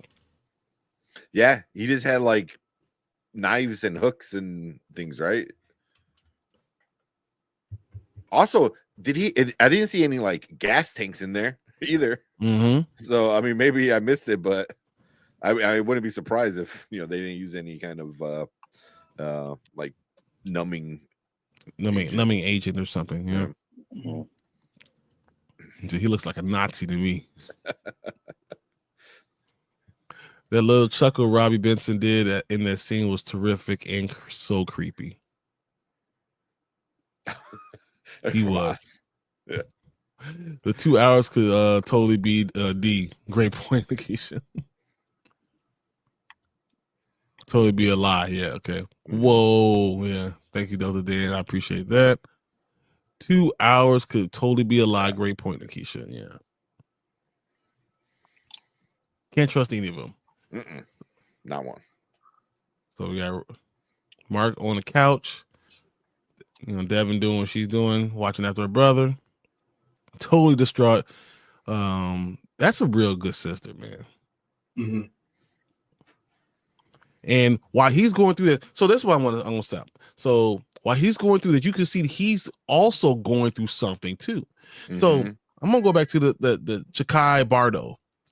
So the idea of Chikai Bardo, I looked it up. It says between life and death, the soul experiencing death, and the liminal state that could lead back to the cycle of suffering and rebirth, or the opportunity to see the light and escape. So like you see the light at the end of the tunnel and you can escape, get through that. Okay. So is it, when you first hear it, you think, okay, this is what Gemma's going through. But the key thing about this episode is it's not just Gemma going through it. It's Mark going through it. They're both not really alive or dead. We don't know what's going to happen to Mark, if he's going to snap out of it while we're watching the episode. He's no longer alive or dead. He's going through his life is flashed through his eyes. And the most important thing in his life was Gemma. That's what's going on for him. And she's going through the same thing, because when she's down there in the Severance level, she's no longer alive or dead. No one knows that. No one knows. She doesn't even know if she's alive or dead because she's going through all these things. So she can't get out. She's trapped. You got the cat in the box. Exactly. Yeah. What is it? The Schrodinger's cat. Yeah. You're not alive or dead because you're still trapped in the box. You can't see anything. So, but that's what both of them on both ends are going through right now with his reintegration and what Gemma's going through. They're both going through the Chikai Bardo, and that's why it's the name of the episode. So, man,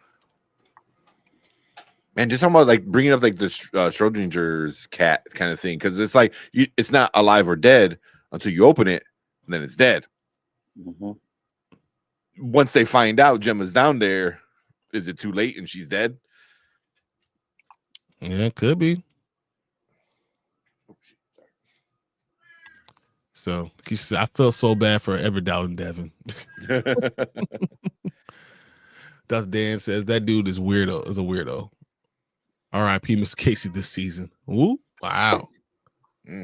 Yeah, kinda. Yeah. Chikai Bardo really makes it seem like Gemma could be in a coma, creating this whole world. It's a great point, Brian. Yep. That's the whole thing, though. The Chikai Bardo makes you realize that they're both going through this at this time. Yeah. And they're going through their life, and you don't know from whose point of view. Yeah. This is coming from. Like, are we in Mark's mind, or are we in Gemma's mind going through this right now? Yeah. Or are they going through it at the same exact time? That would be like a soulmate. Kind of thing. Yeah, that's the one thing after this episode was like are they soulmates? Like actual soulmates. But yeah, then that was one of the best things I liked about this. Was they're so intertwined, you don't know whose point of view you're looking this as. It's just because as you said, the nurse is saying, hey, Gemma, hey, where did you go? And she was with Mark in her mind. And Mark, the entire time he's going through all this stuff with his eyes closed, he's just going through this stuff with Gemma, remembering all of it. She had had a lecture at 3:00, still going through all the stuff. You see them falling in love. So he brought her an ant farm because he wasn't listening. He thought she said, I like ants. And she said, no, I said, I like plants. Dude, is that not a dude thing? Am I the only one who don't listen all the way? I mean, he was mostly there, just forgot the PL. Yeah, it's the same thing. Close enough. Who knew Milchek would be the nicest person on the 7th floor? 100% he is. He's probably the only good person, even though he's the bad guy. I mean, until recently, I think he was probably the only good person because I think he treated them like people. Now I don't know. I don't know, man. Did his job what he did to Gemma. That was messed up. Mm-hmm. So you guys are describing this so poetically. I don't know that all the past memories are from Mark because of the moments we see Gemma alone. That's in this being a very Gemma-centric episode, that even kind of crossed my mind. Mm-hmm. We haven't, we're so used to seeing everything from Mark's POV. Seeing it from Gemma's and Gemma's alone, even that kind of crossed my mind. But we gotta remember that Mark is also in the coma right now, right? So he's in a coma, and she is. You see her brain fleeing away, going away. So you see her remembering part of these things, but as I said, Mark is in a coma. If they're really connected, if their souls are really connected, they could be experiencing it together.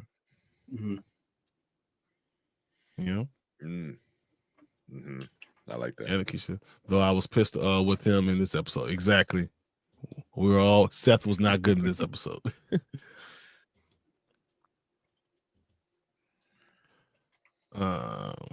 Yeah.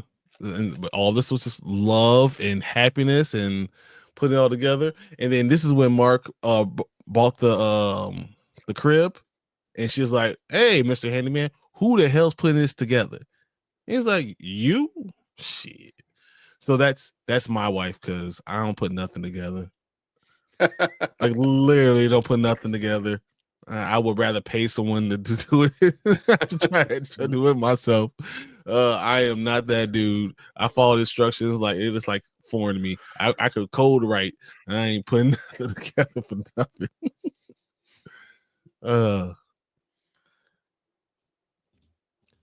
So yes, Dr. Deb, I wonder if Milchick was running from he was out of breath. I hope we see that from his point of view in a moment later. I have a theory about that. Really? Okay. I want to hear that.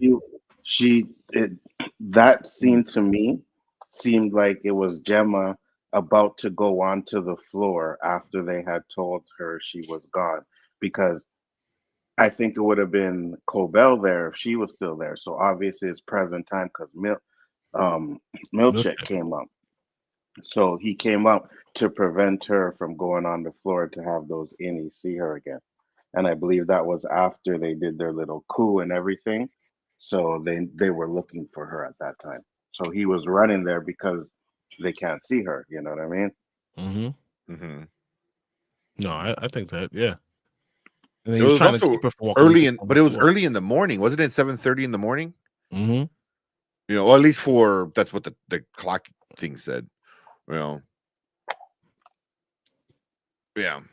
But he had his jacket on. That was my thing. So it was like you ever get to work and you're like, oh shit, something's happening, and you don't even get a chance to take off your jacket or whatever. The alarm's going off. Yeah, you're just running and trying to handle whatever you got to handle. Right. Yeah.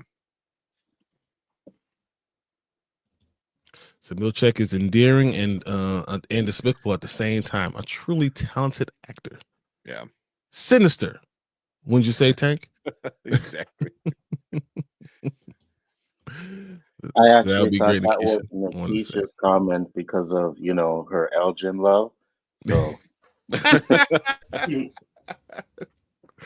now Milchick's allowed to the barbecue. You see those dance moves? Come on, man. You can't not let him go to the barbecue. Come on, man. You get a plate always. Man, we talk about he used to wear the apron, kiss the cook. Man, who's putting it all together?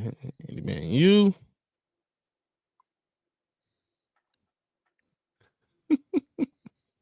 Elgin's a good man. I don't know if Milchick can go to the barbecue though. He uses them big words. He'll have people upset. You know what I mean? They're like, oh, he's better than all of us with the words he's using. He can't come to the barbecue. Oh, he can come to my barbecue. We use big words. we had the big word barbecue.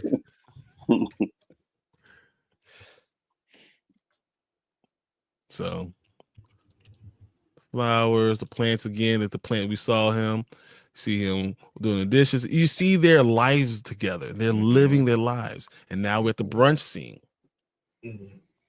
He's like, "Oh yeah, it's so easy for you, you know, because you're a skilled walks like a gecko." Talking about what's his name?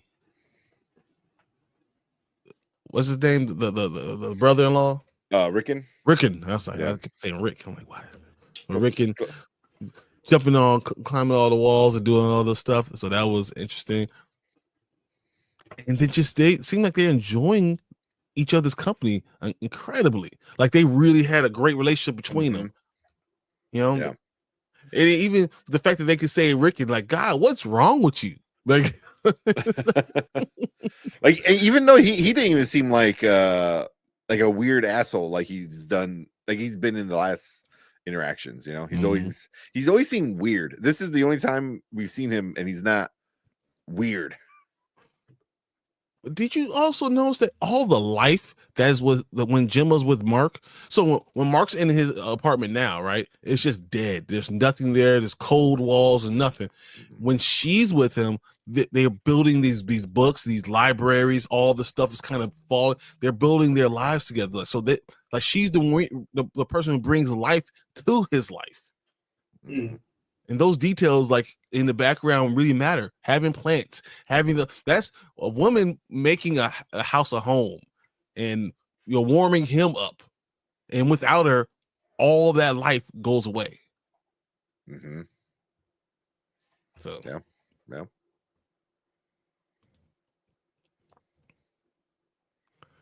So no photo death zone, or no photo.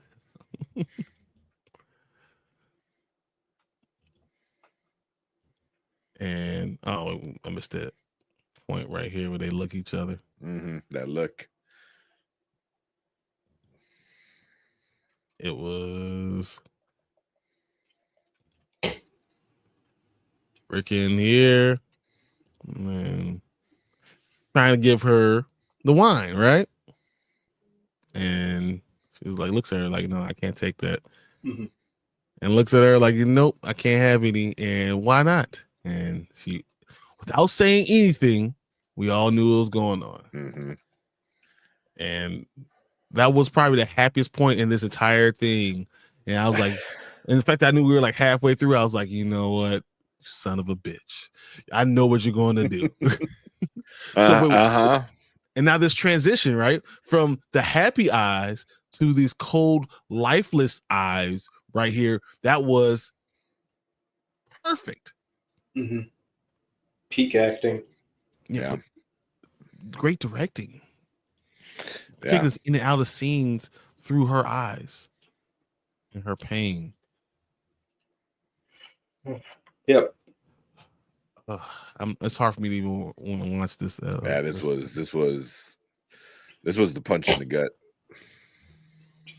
And the aloneness, the coldness, the everything here. This is just unbelievable. After we just all kind of experienced that joy, finding that she's pregnant, she's going through this stuff, and then you see the blood in her thighs and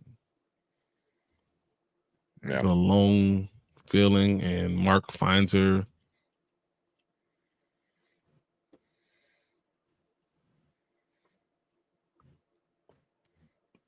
There you go. Yeah, I won't show it, but you see the blood in her nightgown. Yeah. This, whew, man. As I said, you've been through it, even like, with your significant other or anything like that. There's nothing like it. And that was a tough scene. Yeah. But just the going from the family all together and everyone's laughing, going from that look of like, oh, okay, we're about to celebrate and be happy, and then cutting to her by herself. Even the colors are different. Like you said before, everything was green, or there was life, and then you're in the shower where it's usually more just, stale. I don't know. Even then, like we can see something as the past because of the way they do it, almost like it's on a film. Mm-hmm. All the past was being played on was it 33-bit like film. You could tell what was going on because of the haze and all that stuff. Which was really another good thing that the director did. Yeah. Oh yeah. Here we go. No disrespect, but I can't see Rick scaling any walls. Same. You're not wrong. Maybe that goat brain. There you go. He's got the skills. He's able to just jump it up, start climb it up. Walk. Like he just said, so much light in these scenes, such a departure from the dark Mark we know. Mm-hmm. Especially in the contrasting, yeah. The interaction between the women was just so beautiful in that scene before. Mm-hmm. And she said, this transition to Gemma alone was devastating. I gasped out loud. Yeah. Stunning transition. You can tell this wasn't the first time they lost a baby. She seemed like she had been through it before this time. And Mark immediately knew. Like the first time you're going through, you don't know what's going on. But she didn't have to say anything. Mm-hmm. So that's kind of when you kind of realize, all right, yeah, this is not the first time you've gone through this. Yeah. So they didn't scream or call 911. They just knew what happened yet again. Yeah. Yeah. And also even like what happens next with them going with the IVF. It's like you don't have one miscarriage and go IVF. It's usually 2, 3, 4 talking about that. And you're like trying to get to you at the end of the time. Yeah. Incredible too how they portrayed this without stating what was happening. Yep. And how easy it was to pick it up. Mm-hmm. You don't recover from loss like that. If you're lucky, you just learn to live with the pain. No, that's exactly. It becomes part of you and part of your life. So if you're seeing your life in a flashback type of thing, then this will be something that you will always remember. That will be something that you will flash to because it stays with you. Yeah. Yeah. So the way Mark held her, I wanted to hug both of them. Yeah, right. Rough. Yeah.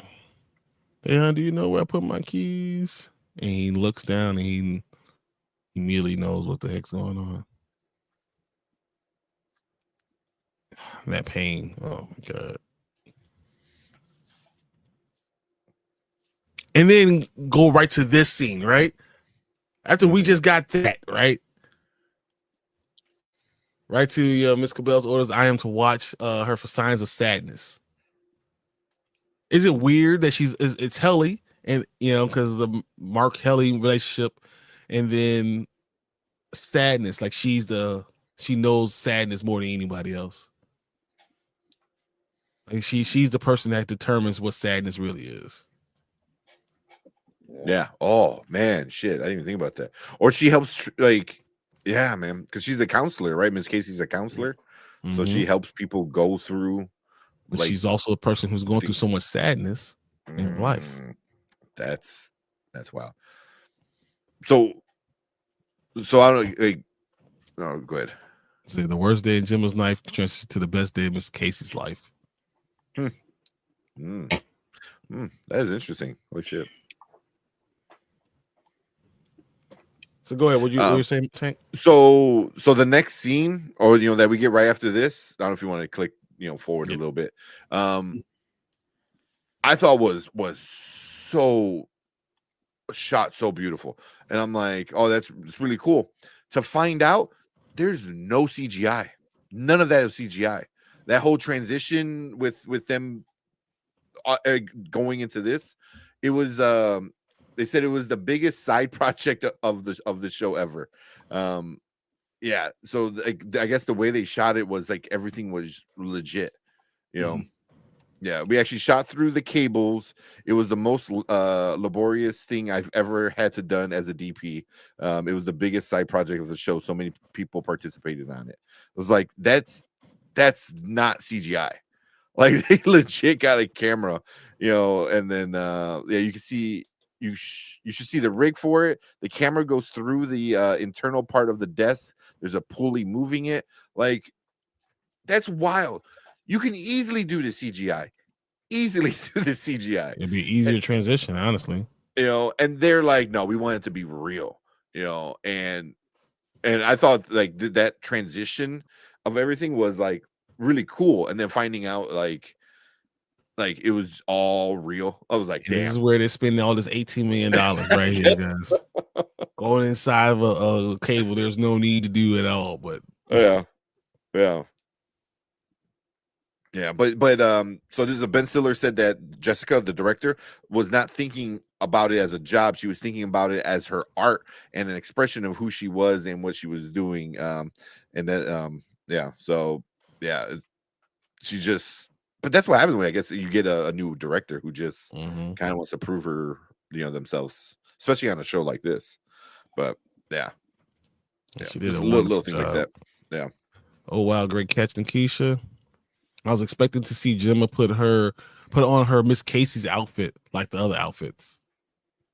That would be cool. Wow, Tank, awesome. Yeah, that's super cool. Wow, I would have never guessed the practical effects so impressive. So I see my sister-in-law in that scene. Really sucks. She's from Peru and had to fly there to get affordable pregnant help, and is working. On a high note, she's flying back in a few weeks, dude. So personally, like when after I got married, I guess we've been married 13 years old. 14 years ago after we got married. We thought we had everything going on. She got pregnant probably in the honeymoon. We waited to tell everybody to like week 12, 13, and then had a miscarriage. And it was the most devastating point because we had just gone through the highs of wedding and all the stuff and all this stuff, and then to that low crash, and as you said, it's something that sticks with you. It's never going away because it sticks with her, but it also sticks with me. Like, I want to protect her from all those things. You want to be there. You want to be able to stop any pain from her ever happening. And I think it either pulls you apart or brings you closer together. Yeah, really. Some type of devastating things like that. And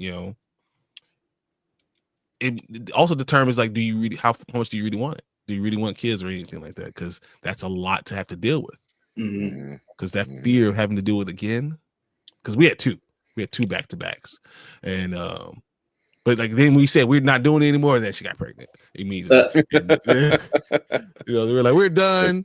It was awful. We're done. We're not dealing with this ever again. And So I wanted to shake everyone's hand involved in the show. It's so well done. You are not kidding. Dr. Deb says all the best to her, Dan. Definitely. Yeah.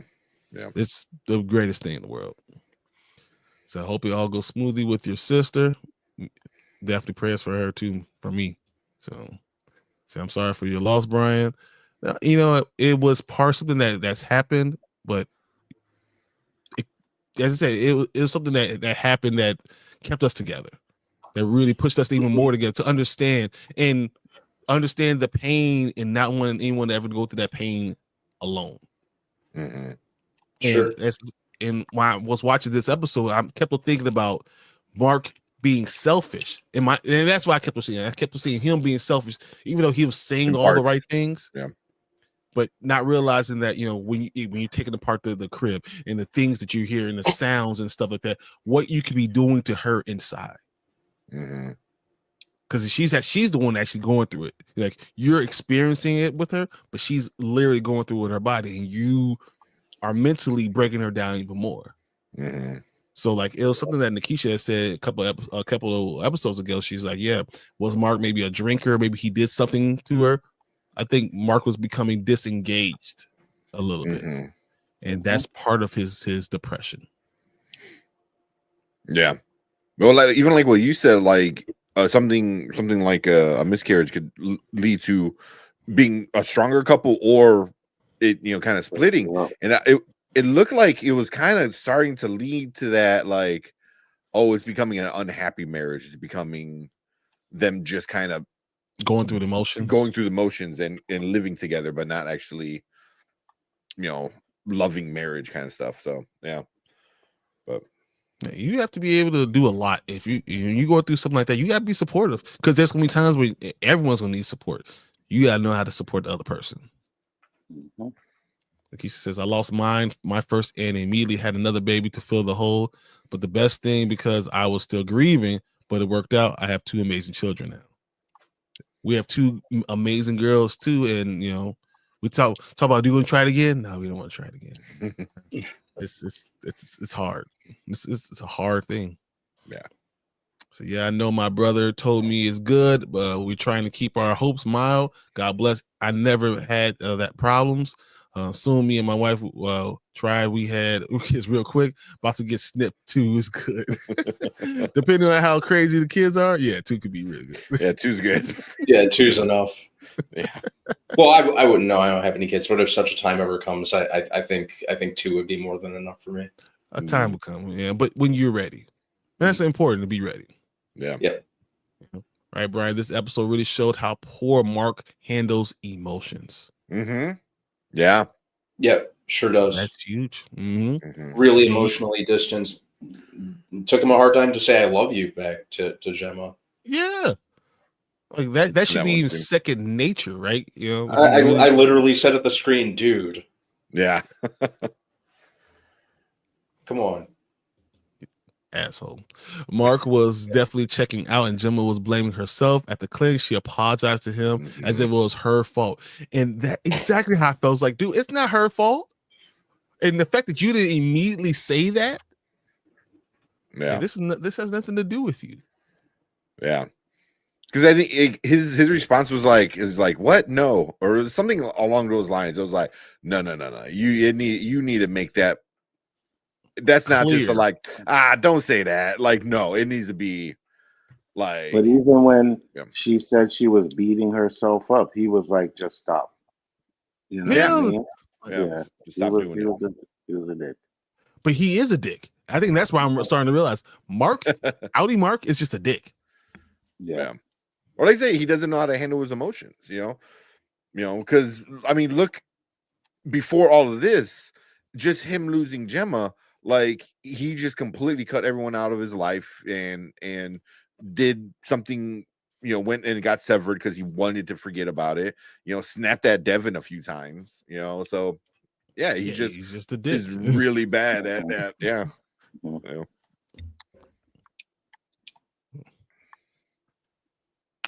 Let's see. Thanks, Dr. Dev. So far, so good for my little bro. Yeah, we all there for him now. You got a whole community hoping and praying. So we got that. So happy both of you are able to have your children in the end. Yes, my 2 little girls are. Surprised I don't hear them right now. See, I'm a 2-time girl power dad too. Yep. Nice. Hey, and after that, I don't need nothing else. You know what? I should get to a point where I think about, do I want to have a son? And I won't even know how to deal with a son. I couldn't even be him. How can I couldn't be him. I'm like, man, I won't even know what to do with a boy. Give me a girl all day. Oh, I don't know. Oh, no. Boys, girl all day. I don't even know what to do with a boy. I do not want to have a girl if she has any of my personality. That is not happening. Nope. The love you have for your daughter is different. It's just different. You don't say you love your kids. You love your kids equally, but like your son can't make you look. You could be proud of your son, but your daughter just give you a look, and you will do anything. You will kill anyone for her. Anything, anyone. I will protect my son, but I will kill all of you guys for her. I'll kill all everyone in the school. Done. Oh no, I kill for my son too. That's without a doubt. I'll die for my son. Yeah, that's what you say. I'll die. I'll kill everybody. The whole school. Everybody. Yeah, 100%. Oh, that's awesome. So Ali Mark's been through the ringer. Yeah, but even going through it, you have to be able to handle it the right way, right? Yeah. Mm-hmm. Yeah. But also, I also like looking back at it, it was him and Gemma for so long. that when she was gone, like you said, like she brought so much life to his life. Once you take that away, he doesn't know how to handle emotions. It's just, and then there's a perfect scene that says what happens to him, in this episode. But he just loses himself. He doesn't know who he is and what to do with himself. So yeah. But that's exactly why he does, is because he knows how he treated her towards the end. Right? Mm-hmm. He knows he wasn't being supportive. So he felt bad. It's killing him even more now. Yep. Yeah. He's distraught, but he caused it.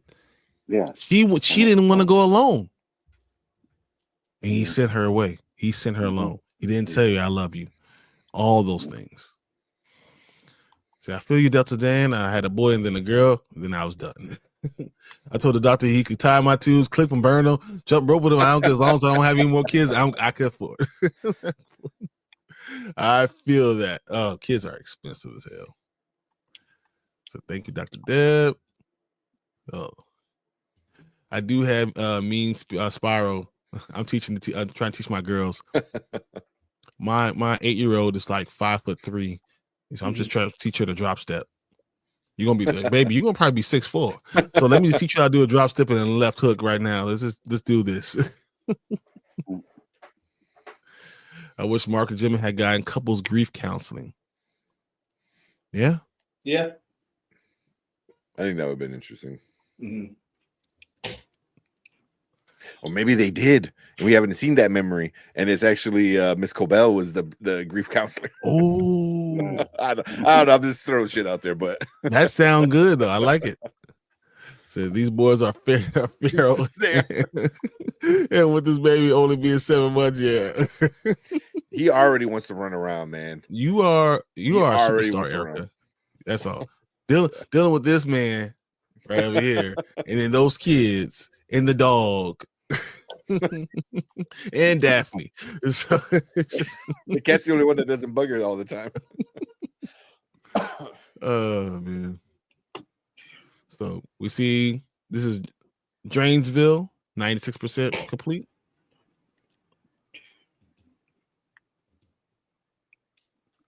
And you see them under here. Yes. Everyone going matching up with everybody else. Oops. Mm-hmm. Oh, let me not play it now. Oh, it's space bar. Nope, that wasn't working. All right, let me pull that down real quick. Well, yeah, no, I don't see them looking like everybody else. So maybe you get to show it to me, so I can see. Yeah. Like I said, it's not like a 1-for-1 kind of thing, but it's like, oh, that's, the Mark with the haircut. The hair is the one that kind of got for me. Irv, old dude, mustache, gray. Helly is just, you really don't get a good look at her, but there was no Helly at the time, right? I mean, there's Helly right now, though. Yeah. But and I assume this is right now-ish. Or was it before? Because there's an Irv. I don't know. That's why I thought that, because if there's an Irv, then that's why I thought that this was even before Mark wasn't even the main person. So that's why I don't know. They're looking like a coach with a fake toupee and fake mustache and all that stuff. With Drummond, Mr. Drummond. Yeah. And I think it was it this scene where he's like, oh, she's kind of into me. And he's like, she broke 2 of your fingers. Yeah, what are you talking about, bro? Yeah. Lost your damn mind. Ain't no one into you, bro. Ain't no one into you. That's the outfit, though. That's the outfit. Oh, they don't show that, right? I'm assuming it's like some kind of workout or tennis or something, right? Just because of what the dentist dude is wearing and what she's wearing. Assume, yeah. Like he's a gym coach or something like that, and then he's working her out. Literally. Literally.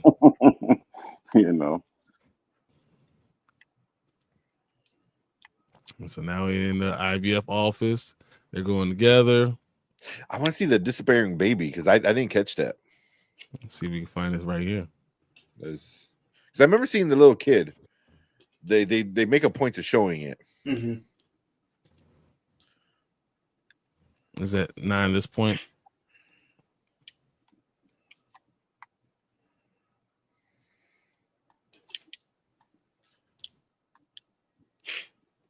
No, because I think that's the only time they're in the IVF clinic. I think.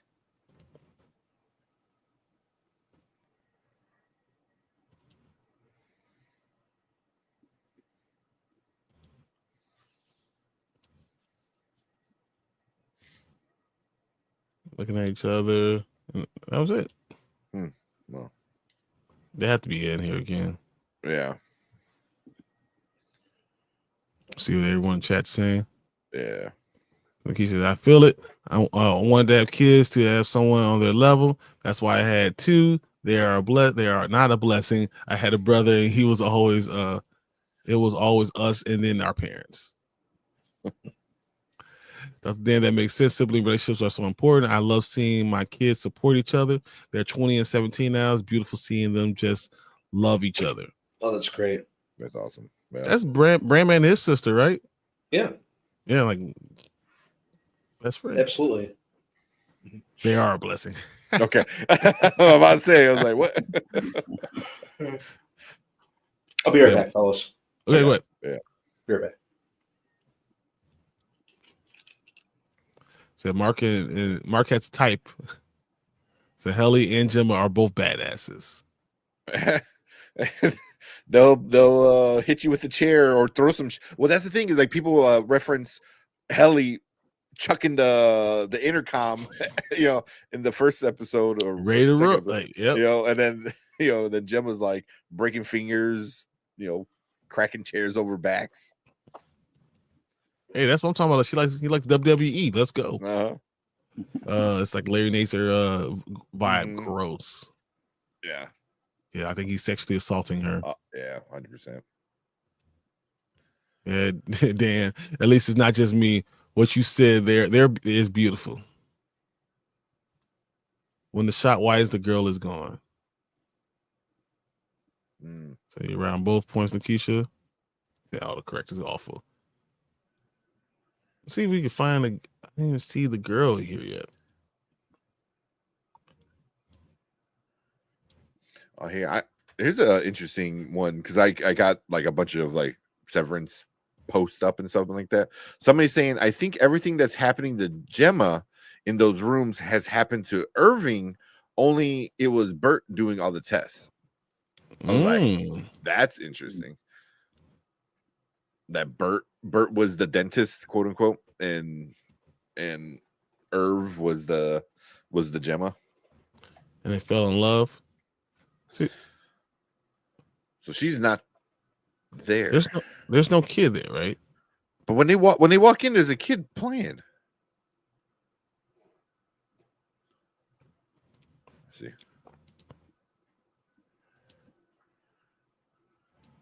Right? I thought there was. Maybe we gotta cut this out. Yeah, I'll cut it out. Yeah. There's Doctor. There's the doctor, and he peeks at her.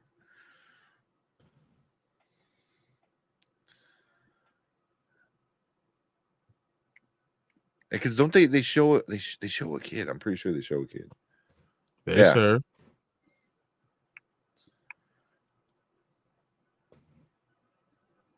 I wonder if it was her just imagining it.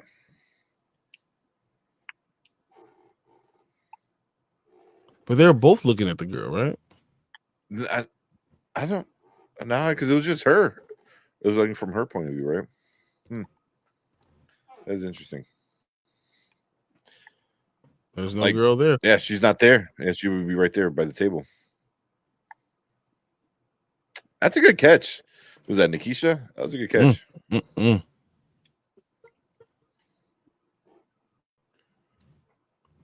it's so cool seeing that in your kids. Yes, I agree with that. Both my girls are just the best friends. So that man is vile. Yeah. Mine are 6 and 4. I am not ready for my girls to be 20 and 17 years old. Mine are 10 and 8.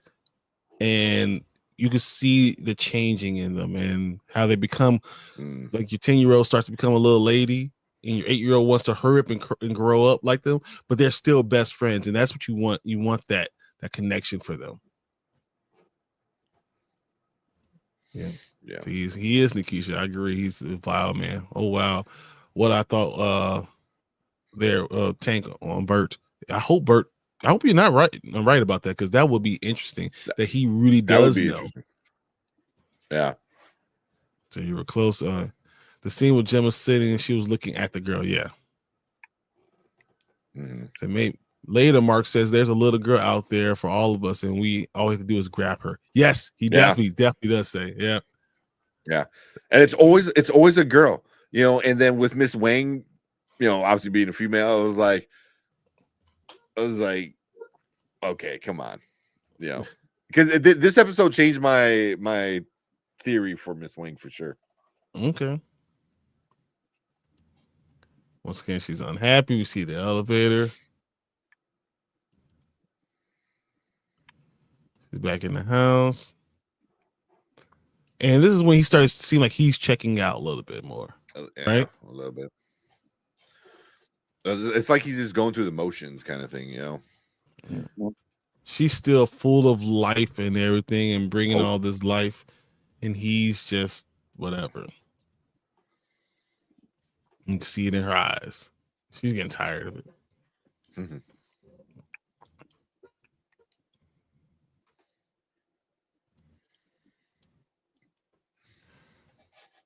Yep. St. Pierre, Carnes, Zurich, and what's the next one? Was it Allentown? Allentown. She says it. Yeah. It was like almost like he was testing her, kind of. So there's only one room I haven't been in yet. Cold Harbor. You'll see the world again, and the world will see you. Liar. But is it though? Like I'm like, what does that mean? I feel like that line when he said that, that's like a peak of like the greatness that Cold Harbor is going to bring the world, But I feel like she has to die for it, almost, But the world might see her, and then she said, "What about Mark? Will I be able to see Mark?" He says, "Kier will take away all his pain, just like Kier is taking away yours. So you both are going to die." Yeah. That's why this thing is like has taken away your pain. I mean, it's like, oh, you don't have pain anymore. It's like my fucking jaw just hurt yesterday. My wrist just hurt yesterday. What are you talking about pain? Like, but you don't know about it. You don't know what it is because you don't know what happened. So we've taken away your pain. Yeah. Yeah. Man, I like how she gets like pissed off a little bit. So, we are only halfway through the show, and we've been talking for 2 hours. This is why I drink coffee. I really enjoy pondering and thinking these things out, y'all. I know. Says it's not even 10 here yet, but I respect your drive. Saying Mark will benefit from the world the world you're siring like as in childbirth. Exactly, it does say that. Yep, the world you're siring as in childbirth. Yes, definitely. So I enjoy it as well. Nikisha, I hope you guys don't mind all the chat. I worry sometimes. No, it's the best part.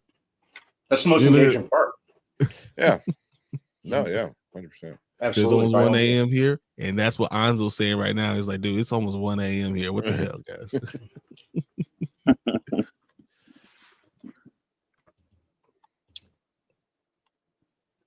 It's a douchebag.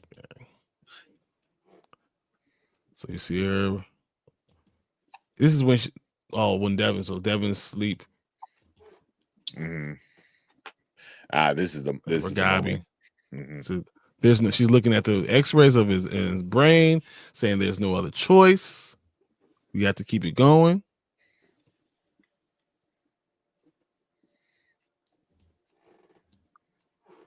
Well, so maybe if we go to the cabin, we can talk. Oh, We can talk about with his innies. So she's talking about the cabin that had all the birthing cabin. And she said, I went there and I can see women getting severed there and they don't remember their stuff. So maybe we go to the cabin.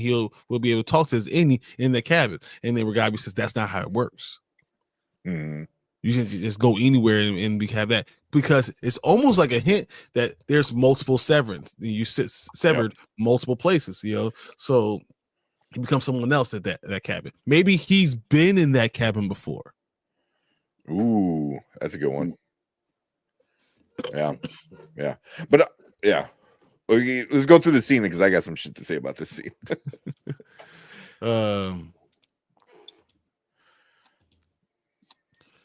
So Mark is still there. She's talking to her about him. Yeah, she will turn you over to them. So she was talking about calling Cobell, and Cobell says, she's like, if you do that, I'm out. I'm getting out of here. She's like, if you call her, she's going to turn them over to him, and you too. You won't be able to get out. Yeah.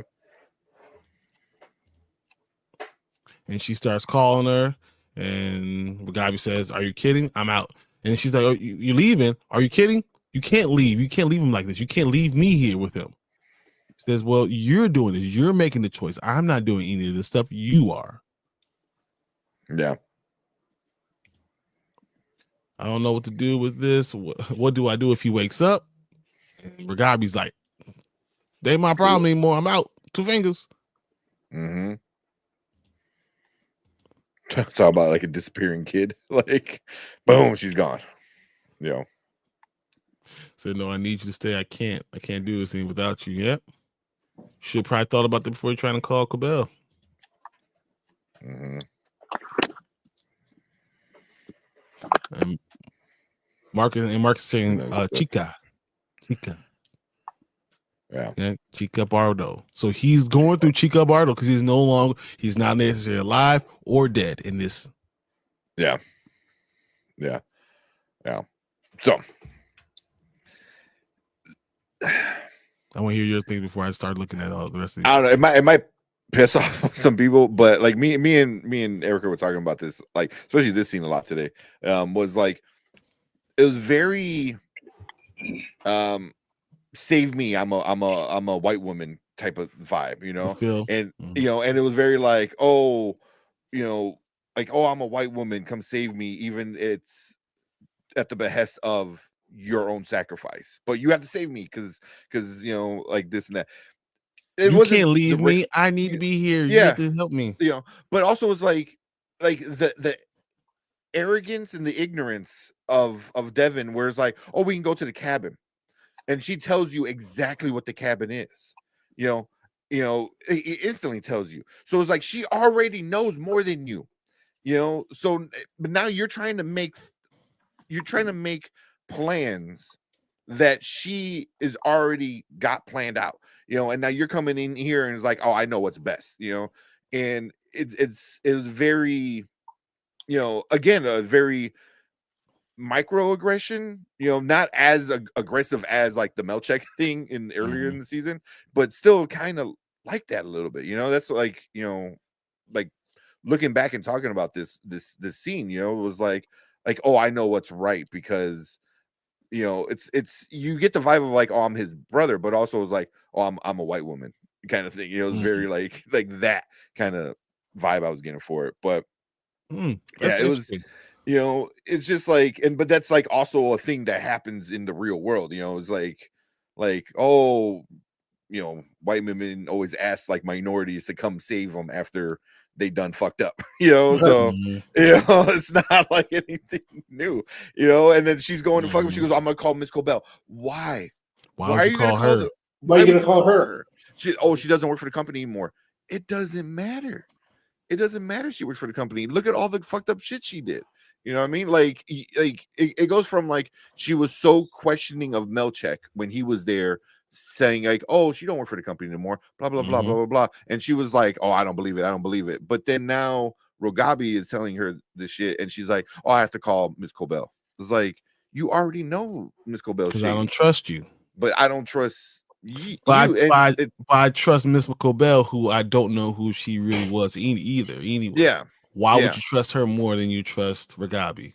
Like Rogabi, like is giving you the truth that she's never really lied to you. She was hidden, but that was Mark's choice. But everything she said was 100% true to Devin. You know, and she didn't try to candy coat it or anything. So yeah, this was like a really like kind of racist.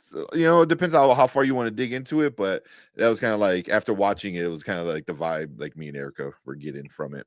Okay. Yeah, from it. But yeah. I just felt like that Devin doesn't have a good feel for Rogabi, doesn't know who she is. Mm-hmm. But it was interesting. The most important thing was she had to find someone she was more comfortable with, and that was Miss Cobell. So another white woman that brings her in. So that's interesting. But I think it had more to do that she doesn't trust and doesn't know what's going on, because Rogabi's also being kind of, standoffish, saying stuff like, are you a doctor? And she says, and she doesn't say, yes, I'm a doctor, or either way. Mm-hmm. So I think I can see on both going both ways. Yeah. I'm saying it's like it could be just looking into it too much, or it could be whatever. It could be just on face value of her just being confused, No, but also could be that I don't feel comfortable with you. Yeah. Comfortable is a thing. But again, she said this is what Mark wanted. You just put one and one together. Like Mark was hiding her, and he's going through this thing right now. So he chose to do this. So wouldn't you want to like at least go with it enough to at least to the very least when he wakes up and he can explain it. Mm-hmm. So yeah. So he said, Dr. Dev, same. I always feel like I talk too much, but it's so much to say. You do not talk too much. You guys are literally what drives the entire conversation, so we know what's going on. Yes. To Dr. Debbie and Keisha, keep the chat going on as love. As long as I've been here, they literally do it. And Keisha has been doing it for multiple iterations of it too. So. Multiple shows. So thank you, Dan. I'm on the first. Dr. Deb was doing it when we were doing Silo. So yeah. So I'm on the farthest part of the Bay Area, California. Wow. Nice. Blue P says Devin is an op. Ain't no way your first instinct is to call Lumon. That's a good one too. That's a very good point. I agree, Blue. Yeah. Also appreciate you coming in, hanging out. Used to live in Oakland and still work there. That's awesome, man. I've never been to California. I've been all over the United States. I've never been to California. I was actually thinking about going back within the next couple of months, just for the heck of it. That's something I want to make that trip. Mm-hmm. So Dr. Dan is really fun there group. New York. See, I want to just travel Route 1 all the way up and all the way back there. That'd be awesome. It's a really fun group. Everyone's so respectful. Yeah, cool, Dan. I live in San Jose during middle school long ago. I really like Northern California. I cannot wait. I'm going to go. Mm-hmm. Blue says Devin is a Karen. Kinda. So I do wish Devin had trusted that Mark trusted Rogabi. Yep. Rogabi did kill somebody, guys. PD is dead. So just staying. I agree. Lakeisha is such an awesome group. I agree, guys. You guys are awesome. Isn't it interesting that Rogabi knew about the OTC, but not that Cobell was no longer running the floor? So like she used to run and she used to be there, and now she's not there every day. So Dr. Dev, that's cool. I've worked in San Jose and Santa Clara. That commute sucks for me. Yeah. I wish I knew more. They had to set us up by seeing Cobell next week somehow for us to see her next week. So you had to set this up. Yeah. So Dr. Deb, I told my daughter about you. Said that you are my twin commenter because we're so often on the same page. It's uncanny how often we say the same thing at the same time. And it's funny because I see it both, and I'm like, wow, they really are saying the exact same thing. It's a good catch, Dr. Deb. Makes you wonder who her source is / was. Do you guys think she has a source, or do you think that she is part of, like, she was part of the problem? She was doing all this stuff.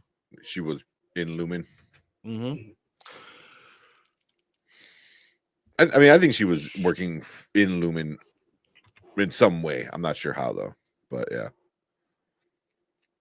she could have been like a Milchek level kind of thing, you know, like before he became all the yeah. So I can imagine your commute would be like, Dan, you're glad you're closer. California commutes go hand in hand.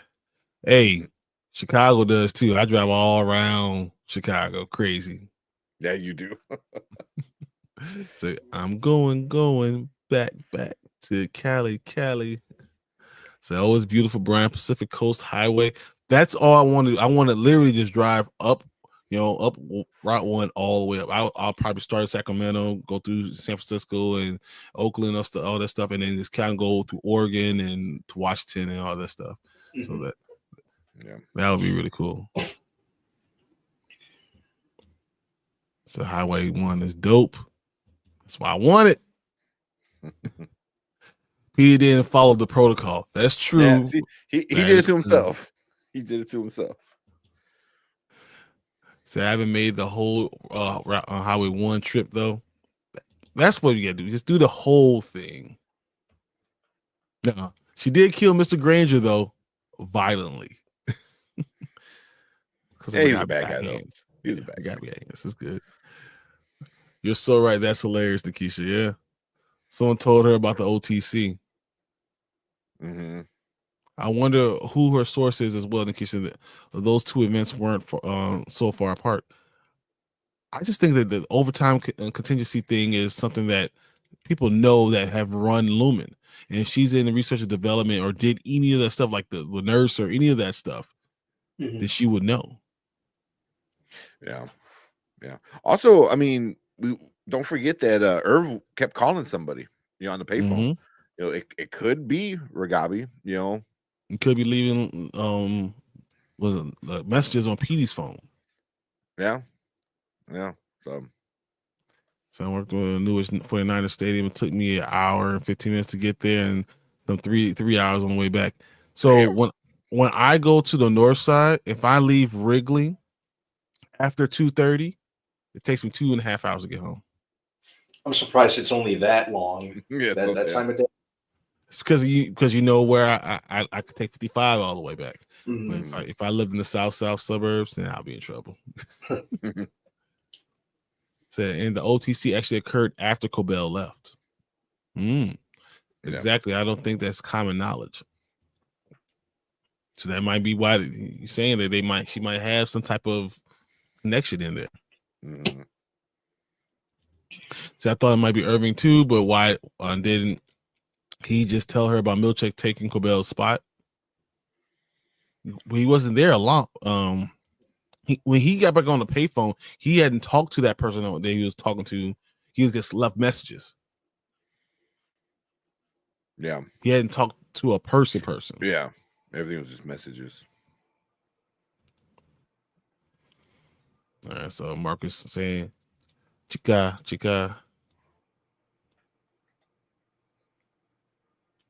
Yeah. Well, the hair is the same. And then she went right here. This is Why are you being an asshole? But this is when she's using those cards and seeing the cards and everything that they're sending from Lumen.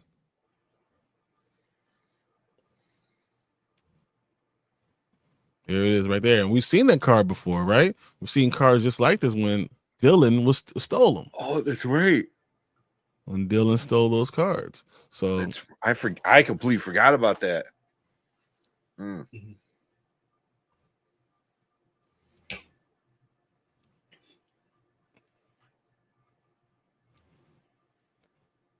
So, or until you ruined it, yeah.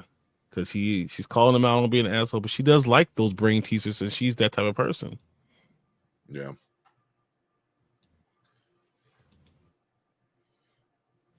Yeah, but at that point, he's already kind of starting to check out. You see, Yeah, I don't know if he's checking out or if he's just like putting up a wall or, you know, diving into work or not paying attention to her because she's no longer new. Is that what happens though? Like, it's called the 7-year itch. Mm-hmm. You know, at 7 years you get that itchy feeling and like, you know, it's no longer new. It's actually work. Yeah. If you're not willing to do the work part, then yeah.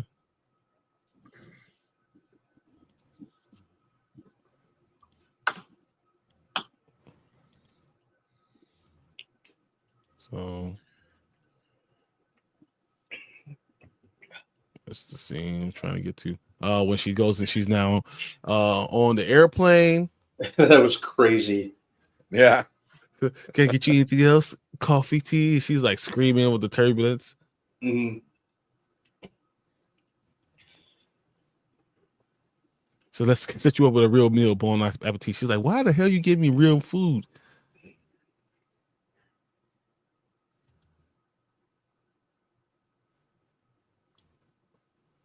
Then we get back to the Severance floor. We see no one's there.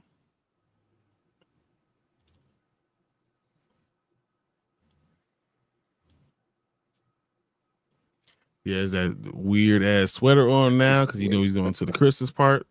And then that's when Drummond says, you do realize that you're going to have to let her go, right? After Cold Harbor is done, you will have to let her go. Mm-hmm. So in this scene, do you notice that there's only 3 people working now? 1 here, yeah, 2, 3. Yeah. So Irv is gone. So this person is gone. Mm-hmm. That's an interesting thing right there. Yeah. Like you said, I forgot who brought up that it's not linear. What if it's not linear? You know? Mm-hmm. Why is it got to be so dark? Yeah, that too. Which is really interesting because it's the complete opposite of the MDR room, which is just super bright. Full light. Yeah. You know, everything's white and reflective and is like so bright and light. Yeah. That is interesting. He says, I thought it might be Irving too, but why I didn't tell him I'm milkshake? Yeah. So I have the same question to Keisha. Dr. Deb, my pop still lives in Long Beach. I work in LA sometimes, so it's a bad, maybe worse down there. I couldn't even imagine.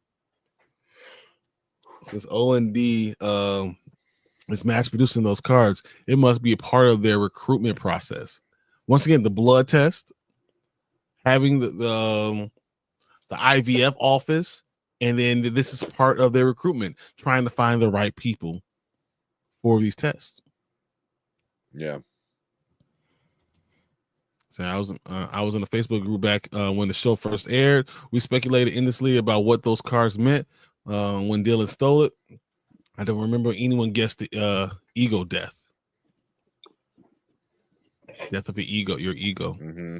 Mm-hmm. The blue piece says, no, Mark is just an asshole. I mean, he might be. So then, yes, I worked in Long Beach as well. It was a long commute. Ugh. I think there are more people being tested like Gemma. Maybe someone like that Ragabi loves. We still don't know her motivation.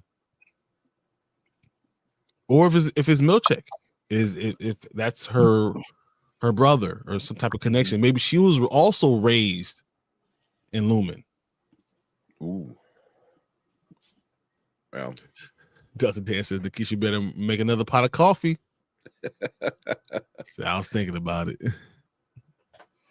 So I'm really curious about that too, Nikisha. So Long Beach is a real cool city. I haven't been anywhere in California. My sister was going to USC. I still never ran over there. So now I'm reading minds. Well, don't tell everyone all about all my thoughts, okay? Gotta be discreet. Okay, so we've seen the office. Now her new outfit, another room. This is the Christmas one, right? Yeah. Yep. And you see her writing all this stuff. Now, sweetheart, that's the last one. I want you to do it. Dude, I can't imagine just making my wife just do all the Christmas cards with hand writing them all and then doing it with her left hand. And you see how bad that explains handwriting is because she's right-handed. They made her do it with the left. Yeah. You know, because that any is left-handed. That's crazy, right? Yep. For real though, that's how my handwriting looks. That's why I love Microsoft Word. I try to. I write like shit. I always did. I always want to have really good handwriting. I don't know why. Me too. Dude, he is such a look. I mean, the beard doesn't match the hair. It just looks so weird, dude. Sleaze bag. It's just like that looking down on her kind of thing, you know. From use that left hand. Yeah. Really high and mighty. Say like that. When she's looking at him because she hates him too. Oh, she's about to stab him with that pen. Because then you see all the cards there, like, damn. The last, I mean, can you imagine if I said that right now, I would get stabbed. I would deserve it. So, oh man. Look at that. That's the look I want to leave it on right there. Yeah, that's talk about staring daggers. Uh-huh. So her hair reminded me of the Polar Express. Nice, yeah. So it looks like it's they set up the Christmas room just as Mark and Gemma's Christmas setup was. Yeah. The tree looked very familiar to their Christmas tree. Little things like that. And the wedding ring is part of the costume. I can't imagine her whole existence is sending thank you cards. And we know from Mark saying earlier, Gemma hates writing thank you notes. Yeah, a form of that torture, of that pain. Yeah. Mental and physical for this one, at least. That's huge. Yeah. What up, Ty? How's it going, what's man? up, Ty? What's going on, Ty? They must have cameras in their homes, and then the gift was a degrouter. Their bathroom needed it. Yeah, a degrouter. Make sure you say thank you for that degrouter. Who the fuck? She said, she said thanks for the grouter, and he's like, it's a degrouter. Like it's about to be up your ass, grouter. I'm about to degrout you in a second. And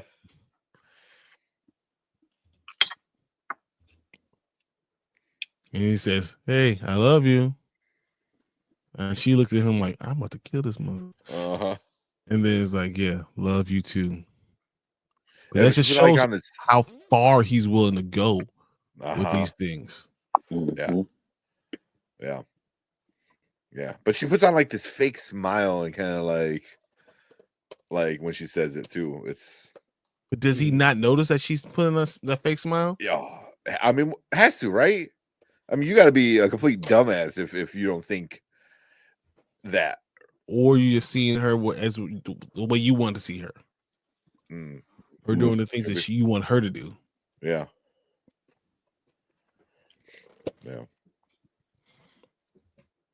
Like it doesn't matter whether it's fake or real. It just he gets what he wants. Exactly. Well. So yeah, they must, Nikisha. They know details from every private moment in their home. So nothing says Christmas like a grouter, a degrouter. A degrouter. So we had great live on Twitter today with Lumon. I was reading some of this stuff, but I was trying to get ready for this show, so I couldn't do both. Guess we'll go back later. Which is funny because we need to get because Lumon is a person in the group, not the company. Yeah. But Lumon is I think he's an insider. Of Severance. Yeah, he's an insider kind of dude. But he is a fan of Severance, so yeah. he is so obsessed with her and that he's buying into this twisted fantasy. Yeah. So I love you reflected back to that the last interaction Mark and Gemma had. Mm-hmm. Yes, they have always been watching and listening. I agree. Mm-hmm.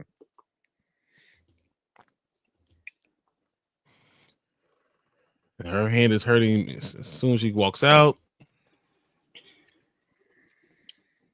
Is this the point where she's hearing Mark tearing the crib apart, tearing her apart as he's doing it? Yeah. Like the worst thing you could do. Like, why would you think that's a good idea? Mm-hmm. And then I mean, it's just not like taking it apart. Like he's ripping it apart. You know what I mean? Like, Mm-hmm. you know, like I couldn't believe he was doing that and knowing how it's going to affect her. yeah. Or is he so into himself that he's not thinking about how it's going to affect her? I mean, possibly the way he is.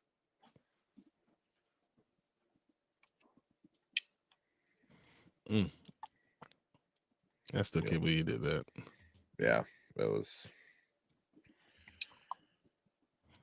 the music going. He's tearing that us apart. And look, like this is when you start to see her and him. They're having problems. And I'm sure the answer is that he's going through something too, and he's having a hard time with it. But I just think you always, if you're married, you always got to think about the other person first. Absolutely. For sure. You know? Mm-hmm. Yeah.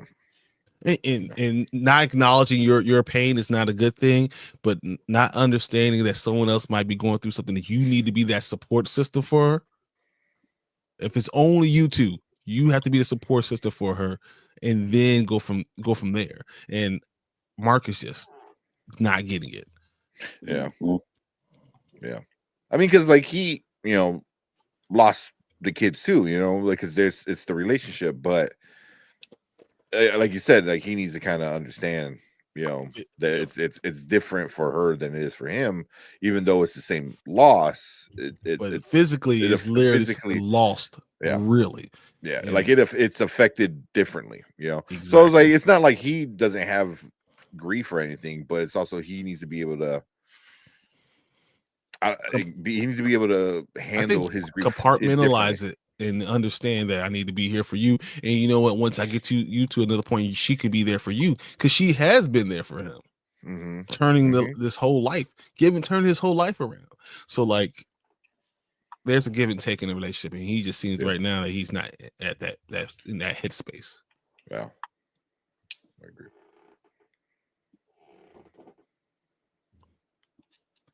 So I missed the tree we were doing. Okay.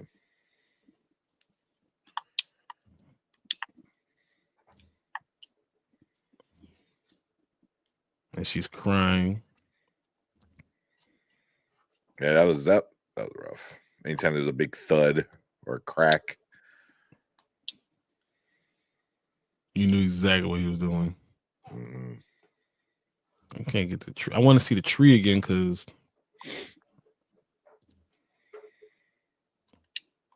there it is. There you go. Very similar to that tree, right? Mm-hmm. Very similar to that same tree.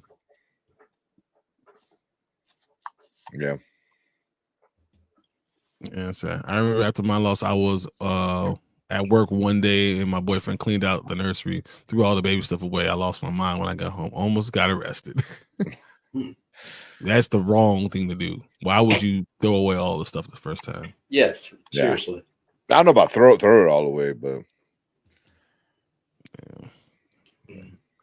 So, and I think that's the first time we see him with a glass of whiskey, drinking. Oh, was he drinking when he was tearing up the crib? Okay. Yep. While Mark is tearing up, and this is how you determine how many years it's the Christmases. How many times you see the Christmas tree?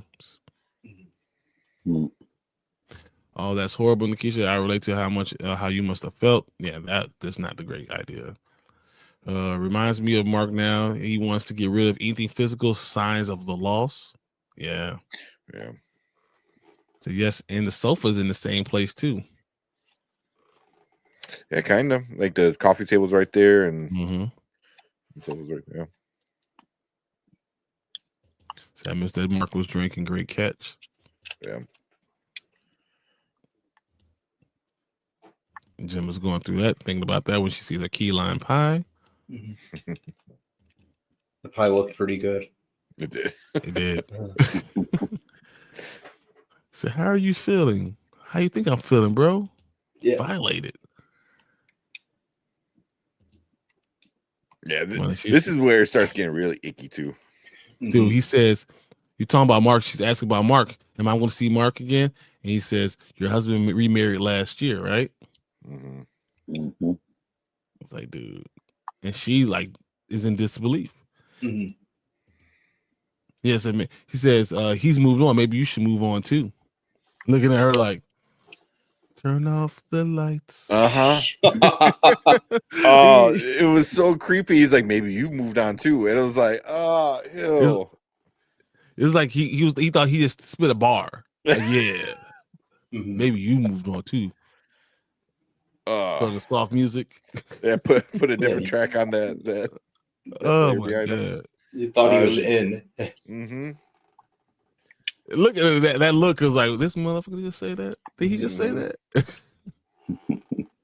Well, then he also says something like, oh, is there any rooms that you remember being better than the rest? Something like that. And I was like, oh my god, yeah, that's horrible. Ew. So creepy. Yeah. Like, you know, he's been doing. Yeah. That was kind of like, okay, he's for sure doing it. Did anybody else get Homer Simpson, Bart Simpson bathtub vibes with when Bart comes and like slams a chair on Homer? That's what I got. What? No? When Homer's in the bathtub and Bart just comes in and wham, just breaks a chair over Homer's back. That's the first thing that popped in my head because she just comes out of nowhere. I was thinking wrestling, but okay, sure. Wrestling too. She's a freaking shadow walker. He didn't hear her moving around like that and picking up a chair. Right. Yeah. But it was he grabs the same book that she was reading though. The death of Ivan Ilyich or whatever. Yeah, Ivan Ilyich. Yep. So Gemma is so strong to survive all that torture. Is reintegration a goal for Gemma? I can't imagine all of a sudden having all that trauma inside you. Yeah. Remembering all of it, that's not a good thing. Yeah. I said, I think that would destroy her psyche. And she said, I thought about WWE, the Dudley Boys. Get the table. Gemma, get the tables. Oh, that's awesome. Yeah. But that is interesting. It's like with being reintegrated because Melchek always was telling Mark of, oh, your innie's happy and that innie happiness is gonna come out to your outie. But what if he's not lying? Destroyed. What if your outie's getting destroyed? And will your innie eventually become destroyed? Well, not only that, it's like, what if your innie's having really messed up shit like her happening? It's like, is it going to affect her outie even on a subconscious level? You know? But that's what I'm saying. But that's why that question he asked her is weird, where it's like, oh, what room did you feel something in, right? Because she's not supposed to remember anything from those rooms. So why would she feel it? Why would she even know she felt something, you know? Yeah. So but if he's thinking about the one that we were together or whatever, we're doing whatever, hoping that she kind of remembers that a little bit. Yeah. Kind of solidifying their connection. Yeah. Yeah, it's just the whole thing is terrible. Yeah. So if Gemma takes his card and tries to sneak out, you realize every time you walk, the wall lights up. So you gotta be very strategic about how you try to run down the hallway. He sees the elevator, but she doesn't know how to get there without alerting everybody. The nurse walks by and she kind of waits for her to go by. And then she tries to make her break for it. She gets there, man. She gets there. Is this the first time you think that she made it to the elevator? I think so. Right? I'm inclined to think so myself. Yeah. And just finally hit that cracking point. Yeah. Because if she knew what was going to happen when she goes up the elevator, like, would she try it again? You know what I mean? Like, this is like a first time thing, not a second or third time thing. But she can't remember. Just like when Helly was running through and they said you can leave out the door, and she can't remember leaving out the door. So she doesn't know what's happening. So she continues to try to do the same thing over and over again. Like, maybe this time will be different. Does Gemma try to kill herself? Just like Helly did. Yeah. Maybe. It wouldn't surprise me. Yeah. That was some traumatic shit. Yeah. Putting it lightly. Yeah.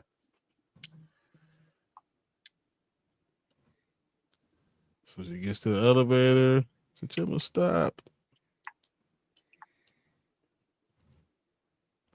And we get right to Mark here. And this is when she's saying, hey, you hear me? He's like, I don't have to go. I'm kind of tired. He says, no, you should go ahead and go, be there for me, whatever. Go ahead, get out there. So, and she seems happy. So this is why I said right here, she seems happy finally. Like she has something to tell him. Hey, maybe I should stay here. We should talk. Because she was depressed before. Now she seems happy. Yeah. So I thought that she had something to do something, to talk about it. Like she had something to let him know. But he was so distracted, he so self-absorbed, he didn't realize it. He tells her to go ahead and go. Mm-hmm. She says, okay, walks out the door. She tells you, I love you. And he said, did you hear me? And look how happy she looks. Even this, she still is like the old Gemma she was. She has something to tell him. And he doesn't say anything at all. Yeah. Even he looks beat up. He looks rough. Like he might be going through some shit at work or maybe he's not over things. I don't know. But he just looks rough there.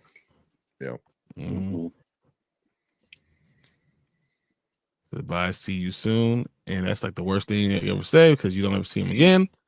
Nope. So we'll remove this while I get this all together. But yeah, as soon as we see this happening, we see Gemma come back into the elevator, right? Mark, you think Mark feels weird about the fact that he kind of let her do all this stuff, like all this guilt that's going to be coming through, that he let his job become more important than his wife? I mean, yeah, in hindsight, right? It's probably something that he would never forget. Well, she comes out the elevator. Unfortunately, she's now back to being Miss Casey. Yeah. And no longer Gemma. So she doesn't know how she got there or what's happened. That's just. But even Miss Casey starts to question things, which she's like, so how long have I been here? This has been crazy. How long has it been? She doesn't have any memory, but she's aware of the residual pain lingers beyond memory. So definitely, Keisha. This scene was heartbreaking. So if you get hit by a car and get amnesia, you might remember the car, but you won't.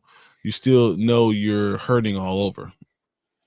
Yeah, but I wasn't talking about hurting. I was talking about feelings. You're not supposed to remember feelings. You know what I mean? Yeah, of course she's gonna feel the physical pain, of course, but the feelings, like, but maybe she does remember the hate that she has for him.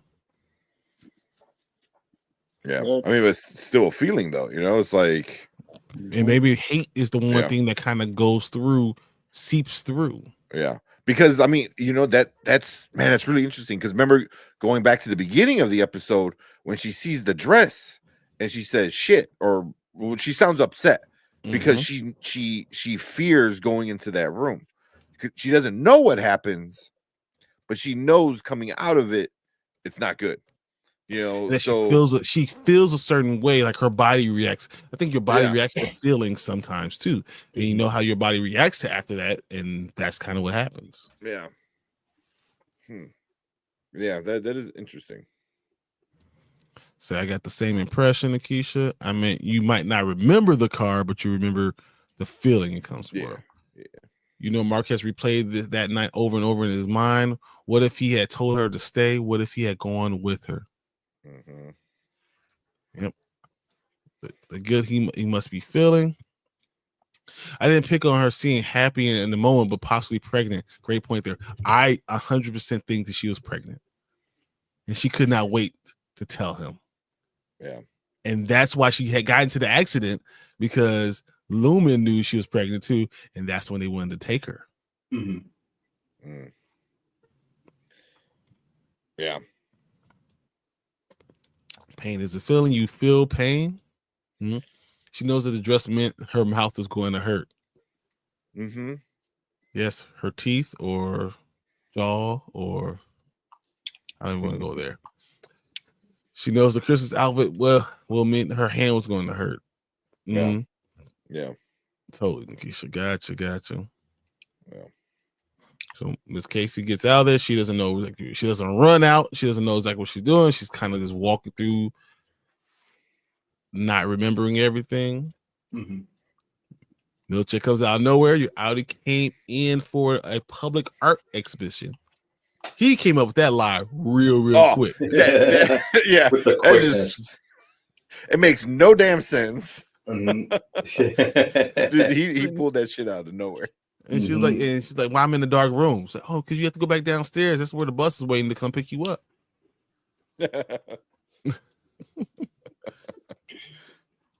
And you can see that she doesn't really trust it, and she wants to ask questions.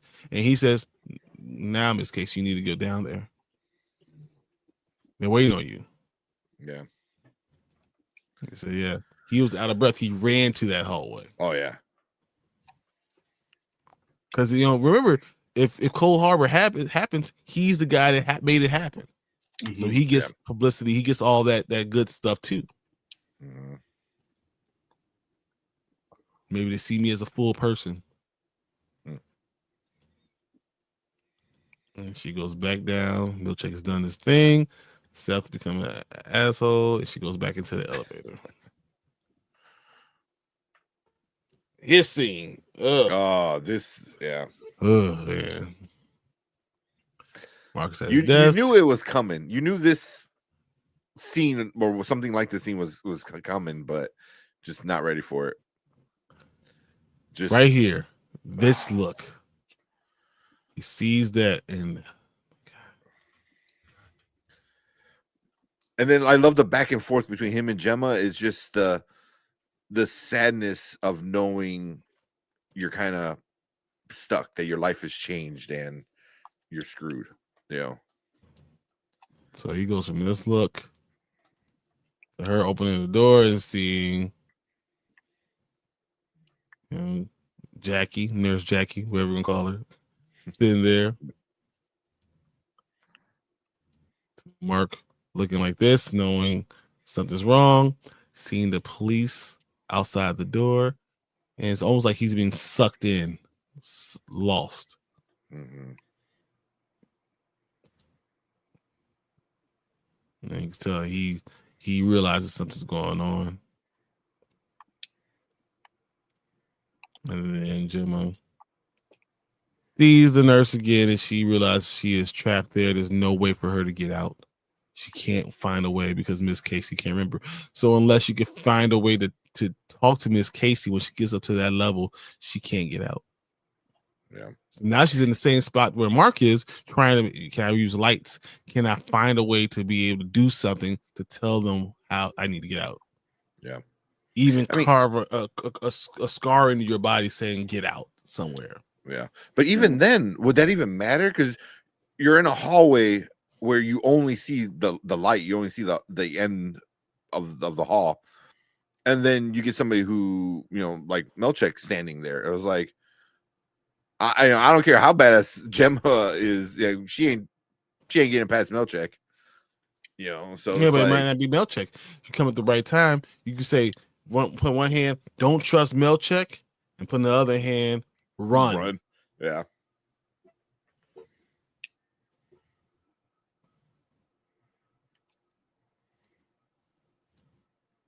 And she feels like totally defeated. And right here, you guys can't see as well, but you see it's Mark on one side. Yeah. And Gemma on the other. The reflection of Gemma is Mark. Yeah. Yeah. They literally do the kind of same things happening at the same time. Yeah. Yeah. There it is right here. Yeah. The reflection of her in the elevator is a reflection of him when they both realize their life is changing forever and they are trapped. Yeah. And it's all because of Lumon for both of them. Yeah. Yeah.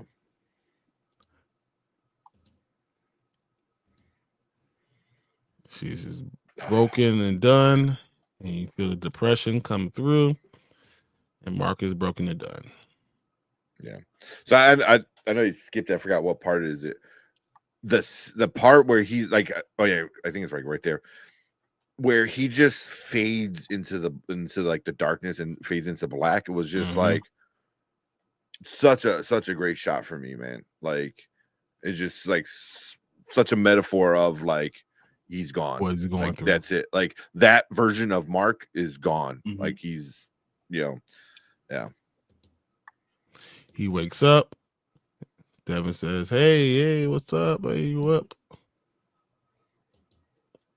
He looks confused. What were you thinking? Where were you? What happened? And you see Gemma's face and her eyes. Same way we started the episode. And that's it. Mark. Like you just see the sadness in his face, you know, when like Devin's just like, "Are you okay? What's going on?" And he's just like mentally relived the worst part of his life. You know, and that's what it was. You know, the Chikai Bardo. That's what he went through. Yeah. Well. Yeah. Oh man. So let's look at who everyone was. Let's see. Just like he ran from the security room when Dylan was doing the OTC, when he was out of breath running. He ran so fast he didn't have time to take his biker jacket off. Yeah. What if that was the same day that Milchek was catching hell since Helly got there? What if that's the same day that the OTC was happening? Yeah. Yeah. That'd be. That makes a lot of sense. Yeah, exactly, y'all. Do y'all think Miss Casey was asking where's Mark? I think it's exactly what she was asking. Oh, I didn't even think about that, but yeah, that's because when she wanted to turn around and ask a question, I think she was asking where's Mark. Yeah.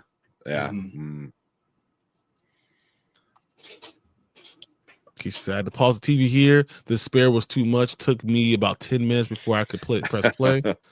No. Yeah, I get it. I felt it. Yeah. That makes sense. I wish no shame he in had that. cut her off again. Yeah. This is epic Shakespearean level tragedy. Yeah.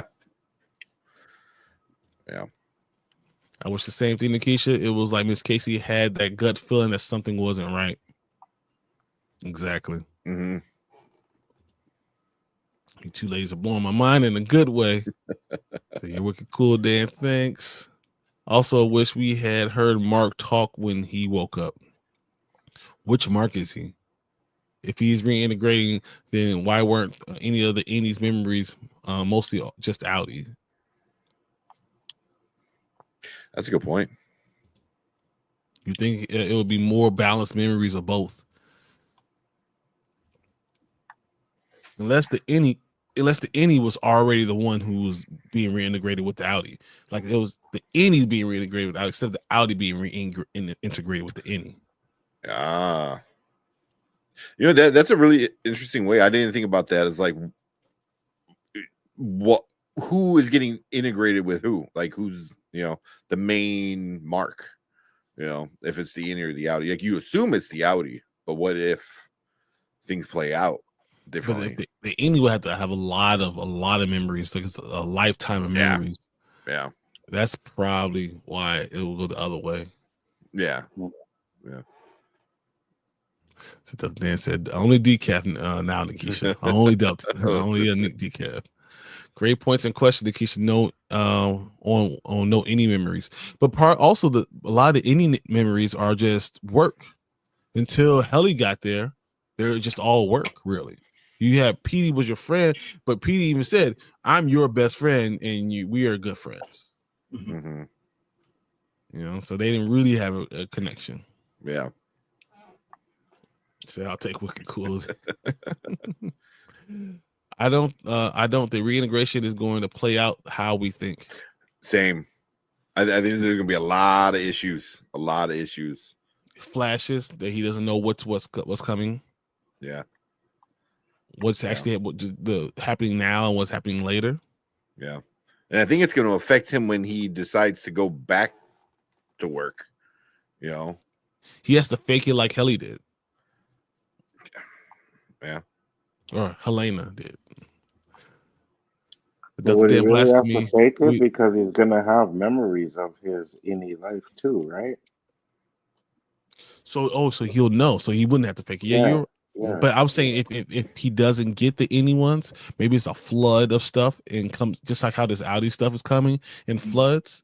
Maybe the innie stuff will happen in floods too. Maybe. So Mark woke up. So like a download of Mark's life to the innie. Yeah. Like it's a slow download. Yeah. Looking around like he didn't know where he was. Nikisha, I've had a cup of decaf in my life. I've never had a cup of decaf in my life. At least that I know of. Smart man, if you're gonna drink coffee, it better be the good stuff. Yeah. If you're going to go through the trouble of drinking your roasted bean water, just at least get the effect that you want from it. Yeah. No one drinks coffee because it tastes good. But also no decaf in Virginia. Noted. Nice. So the only other thing I was going to put up give you guys is Cold Harbor. So it's fought during the Civil War, May 31st through June, in 1864. One of America's most lopsided battles. The Confederates won. The Union Army lost over 12,000 compared to only 5,200 with the Confederates. It was a bloodbath. So the idea of Cold Harbor, but we also talked about the fact that maybe this is a world where the opposite army won. Maybe the Confederates won. Maybe the Union won, but the Unions were the opposite people. That's why the slavery thing means something different. Yeah. So maybe they're trying to even change up the idea of Cold Harbor. Maybe they're trying to not lose the people. Maybe there's a reason for all the names that we'll have to see. Oh, and maybe Miss Cobell will tell us about it. Yeah. So, there's still so much with Miss Cobell that, like, after she ran away, it was just so many questions, but we were just thrown into so much of what's happening with Mark and everything else going on, where you're just like, you almost forget about her until she pops up in one of the next episodes. Yeah. Also, real quick, I just found out. I'm looking at some of the stuff. The director, Jessica, she's the cinematographer of the show. Right? Yeah, she's a cinematographer. So when she got a chance to direct it, she decided that when they did the flashbacks, she wanted to shoot it on film to give it more of a home video-esque kind of look. So and that's what we felt. We all felt that, right? Yeah, like it was shot very different. That's why like all the flashbacks just looked different, felt different because they were shot on like film rather than on digital, like all the newer stuff is. So I thought it was great.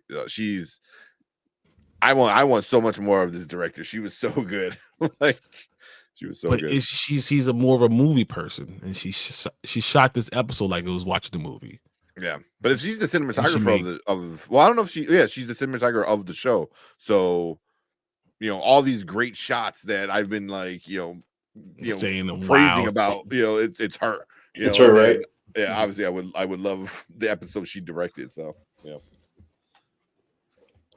Scott, Keisha said, now that we saw a whole plane crash in one room, do you think that the orbital wasn't outside? I think they never left Lumon for that so-called retreat. There's probably an orbital room. Yeah. And Dr. Deb says, I still think the orbital was in a team building room in Lumon, which I also think so. I said that from the beginning. Yeah. That makes sense. Yeah. But my big question now is, what about Irv? Irv knows about the hallway. And then I forgot what her name was in the art area when he went to go down there and talk to her.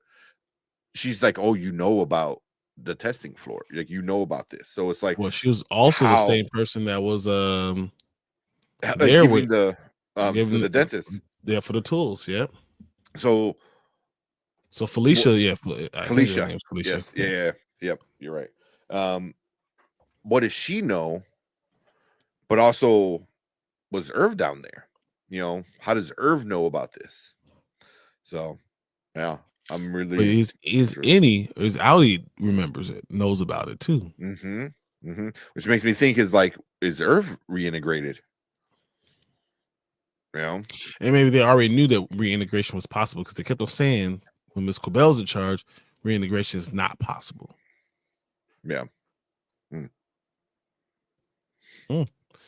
Well, we got a lot of theories out here, guys. We hit the 3-hour mark, so yeah. I'm gonna get out of here so Brandon can go to sleep because he's half sleep now.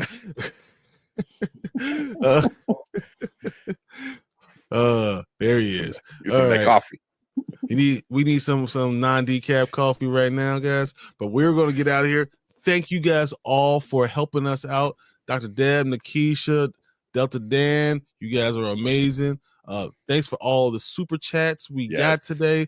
That was amazing. You guys were just off the chain. SVT Amanda, awesome. You've been great. Ty, thank you for jumping in and saying hey. We had Blue coming in with great comments. We had Derpy earlier too, so that was huge. Erica jumping in, telling us about all the good things that we missed and how great it is to be with this dude. So great. You guys were just, incredible the entire time. So I really appreciate it. I know Tank and Brandman have done it. And of course we got Anzo who kept it all together for us. Once again, Anzo, can you shout out your channel real quick? Bigfoot Entertainment, guys. That's the name of the channel. You can check it out. But it was a pleasure hanging out with you guys as always. Awesome, man. I appreciate you always. And for the big one, Deuce, I just want to bring this back up one more time. Thank you so much. That was amazing. I didn't expect anything like that. No, I don't think any of us have. But thank you guys for all your comments. Thank you guys for keeping this going with us. You guys are amazing. And now the countdown starts to the next episode. So we can do this again. Which will be a shorter episode. 37 minutes. Only 37 minutes. Yeah.